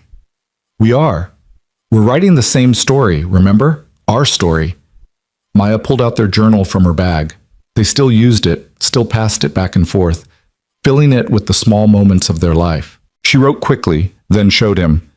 Today, Caleb and I talked about someday. Today I stopped being afraid of the future. He took the journal, wrote underneath. Today I realized I'd already found everything I was looking for. November arrived with early darkness and the smell of wood smoke. Thanksgiving dinner was at their apartment this year, Kate and her boyfriend joining them along with Maya's cousin Rachel, who'd driven up from Portland for the weekend. After the meal, while the adults lingered over coffee and pie, Emma fell asleep on the couch, worn out from excitement. Caleb carried her to bed, tucked her in, stood in her doorway for a moment watching her sleep. Maya appeared beside him, slipped her hand into his. You're a good dad, she whispered. I'm trying. You're succeeding. They stood there together, watching the gentle rise and fall of Emma's breathing, the nightlight casting soft shadows across her walls. I'm grateful for this, Maya said quietly. For all of it. A year ago I was terrified and alone and didn't know how I'd survive. Now I have this. You, Emma, a home that actually feels safe. It's more than I ever thought I'd have. You deserve it. All of it and more. So do you. He kissed her temple. Come on, let's get back before Kate eats all the pie. Christmas brought the first real test. Emma's mother, Sarah, called on December 15th, asking to see her daughter. She was in Seattle for work, would be here through New Year's, wanted to take Emma for a few days. Caleb's first instinct was to refuse. Sarah had walked away, had barely called in 2 years, had sent birthday cards with generic messages and checks that felt more like guilt than love. But Emma had the right to know her mother, to make her own choices about that relationship. He talked to Maya about it that night after Emma was asleep. What do you think I should do? He asked. I think you should let Emma decide. She's old enough to have a say. What if Sarah disappoints her again? Maya took his hand. Then you'll be there to help her through it. That's what parents do. So Caleb sat down with Emma the next morning, explained that her mother wanted to visit. Do you want to see her? He asked gently. Emma was quiet for a long time, pushing her cereal around her bowl. Will Maya be there too? If you want her to be. I want her to be. And you. Okay, then we'll all meet together, here, in our home. Does that sound okay? Emma nodded slowly. Yeah, that sounds okay. Sarah arrived on December 20th, looking polished and professional in designer clothes that probably cost more than Caleb made in a month. She smiled brightly when Emma opened the door, crouched down for a hug that Emma gave hesitantly. Hi, baby, you've gotten so big. Hi, Mom. They gathered in the living room, an awkward constellation of current family and former wife. Sarah's eyes kept drifting to Maya with poorly concealed curiosity. "So you're Maya," Sarah said with artificial brightness. "Emma's told me about you on the phone." "Nice to meet you," Maya said, her voice pleasant but guarded. The visit was stilted, full of forced conversation and long silences. Sarah asked Emma about school, about her friends, about her interests, but the questions felt perfunctory, disconnected. She pulled out expensive presents, an iPad, designer clothes, a dollhouse that was far too young for a 7-year-old. Emma thanked her politely, but without real enthusiasm. After an hour, Sarah checked her watch. "I should get going. I have a dinner meeting, but Emma, sweetheart, I was thinking maybe you could come stay with me at my hotel tomorrow. We could go shopping, see a movie, have a girls' day." Emma looked at Caleb, then at Maya, then back at her mother. "Can Daddy and Maya come too?" Sarah's smile tightened. "I was thinking just us, mother-daughter time. I don't want to go without them." "Emma, I said I don't want to." Emma's voice was firm in a way Caleb had rarely heard. "You left us, Mom. You chose work over me. Daddy didn't. Maya didn't. They're my family now. If you want to see me, they come too." The room fell silent. Sarah looked like she'd been slapped. Caleb felt simultaneously proud of his daughter and sad for her that she had to assert these boundaries at 7 years old. "I see," Sarah said finally, standing up. "Well, I'll be in town through the holidays if you change your mind." After she left, Emma climbed into Maya's lap and cried. Not dramatic sobs, but quiet tears that somehow felt worse. "Did I do something wrong?" she asked. "Is it bad that I didn't want to go with her?" "No, sweetheart," Maya said, holding her close. "You were honest about what you needed. That's not bad, that's brave. But she's my mom." "Yes, she is, and maybe someday you'll want a relationship with her. But it's okay to not be ready for that now." "It's okay to need more time." Emma sniffled. "I'm glad you live here now. I'm glad you're part of our family." "I'm glad too," Maya said, meeting Caleb's eyes over Emma's head. "So glad." Christmas morning arrived cold and bright. Emma woke them at dawn, dragging them both to the living room where the tree glowed with lights and presents spilled out in cheerful chaos. They opened gifts slowly, savoring the moments. Emma squealed over art supplies and books and a telescope for stargazing. Caleb gave Maya a necklace with 3 small charms, a C, an E, and an M, interlinked. She cried when she opened it.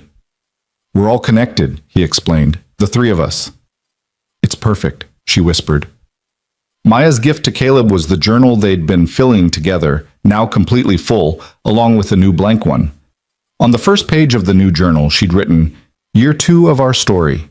Here's to many more." After breakfast, while Emma played with her new toys, Caleb and Maya stood on the balcony with their coffee, watching the city wake up. "This is everything I never knew I wanted," Maya said.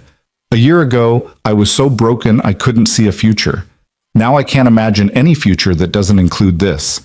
You, Emma, this life we're building. No regrets?"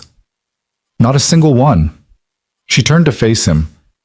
"I know we've only been living together a few months. I know by conventional standards we're moving fast. But Caleb, I'm more sure of this than I've been of anything in my life." "Sure of what?" "Of us. Of choosing this every day. Of wanting forever with you." Caleb set down his coffee, took both her hands. "Maya, I'm not asking for anything," she said quickly. "I just wanted you to know that I'm in this completely, for as long as you'll have me." "Forever sounds good to me too," he said, pulling her close. "Forever sounds perfect." They stood there wrapped in each other as the morning brightened around them, the city spreading out below in all its complicated beauty. Inside, Emma started singing along to the Christmas music, slightly off-key but full of joy.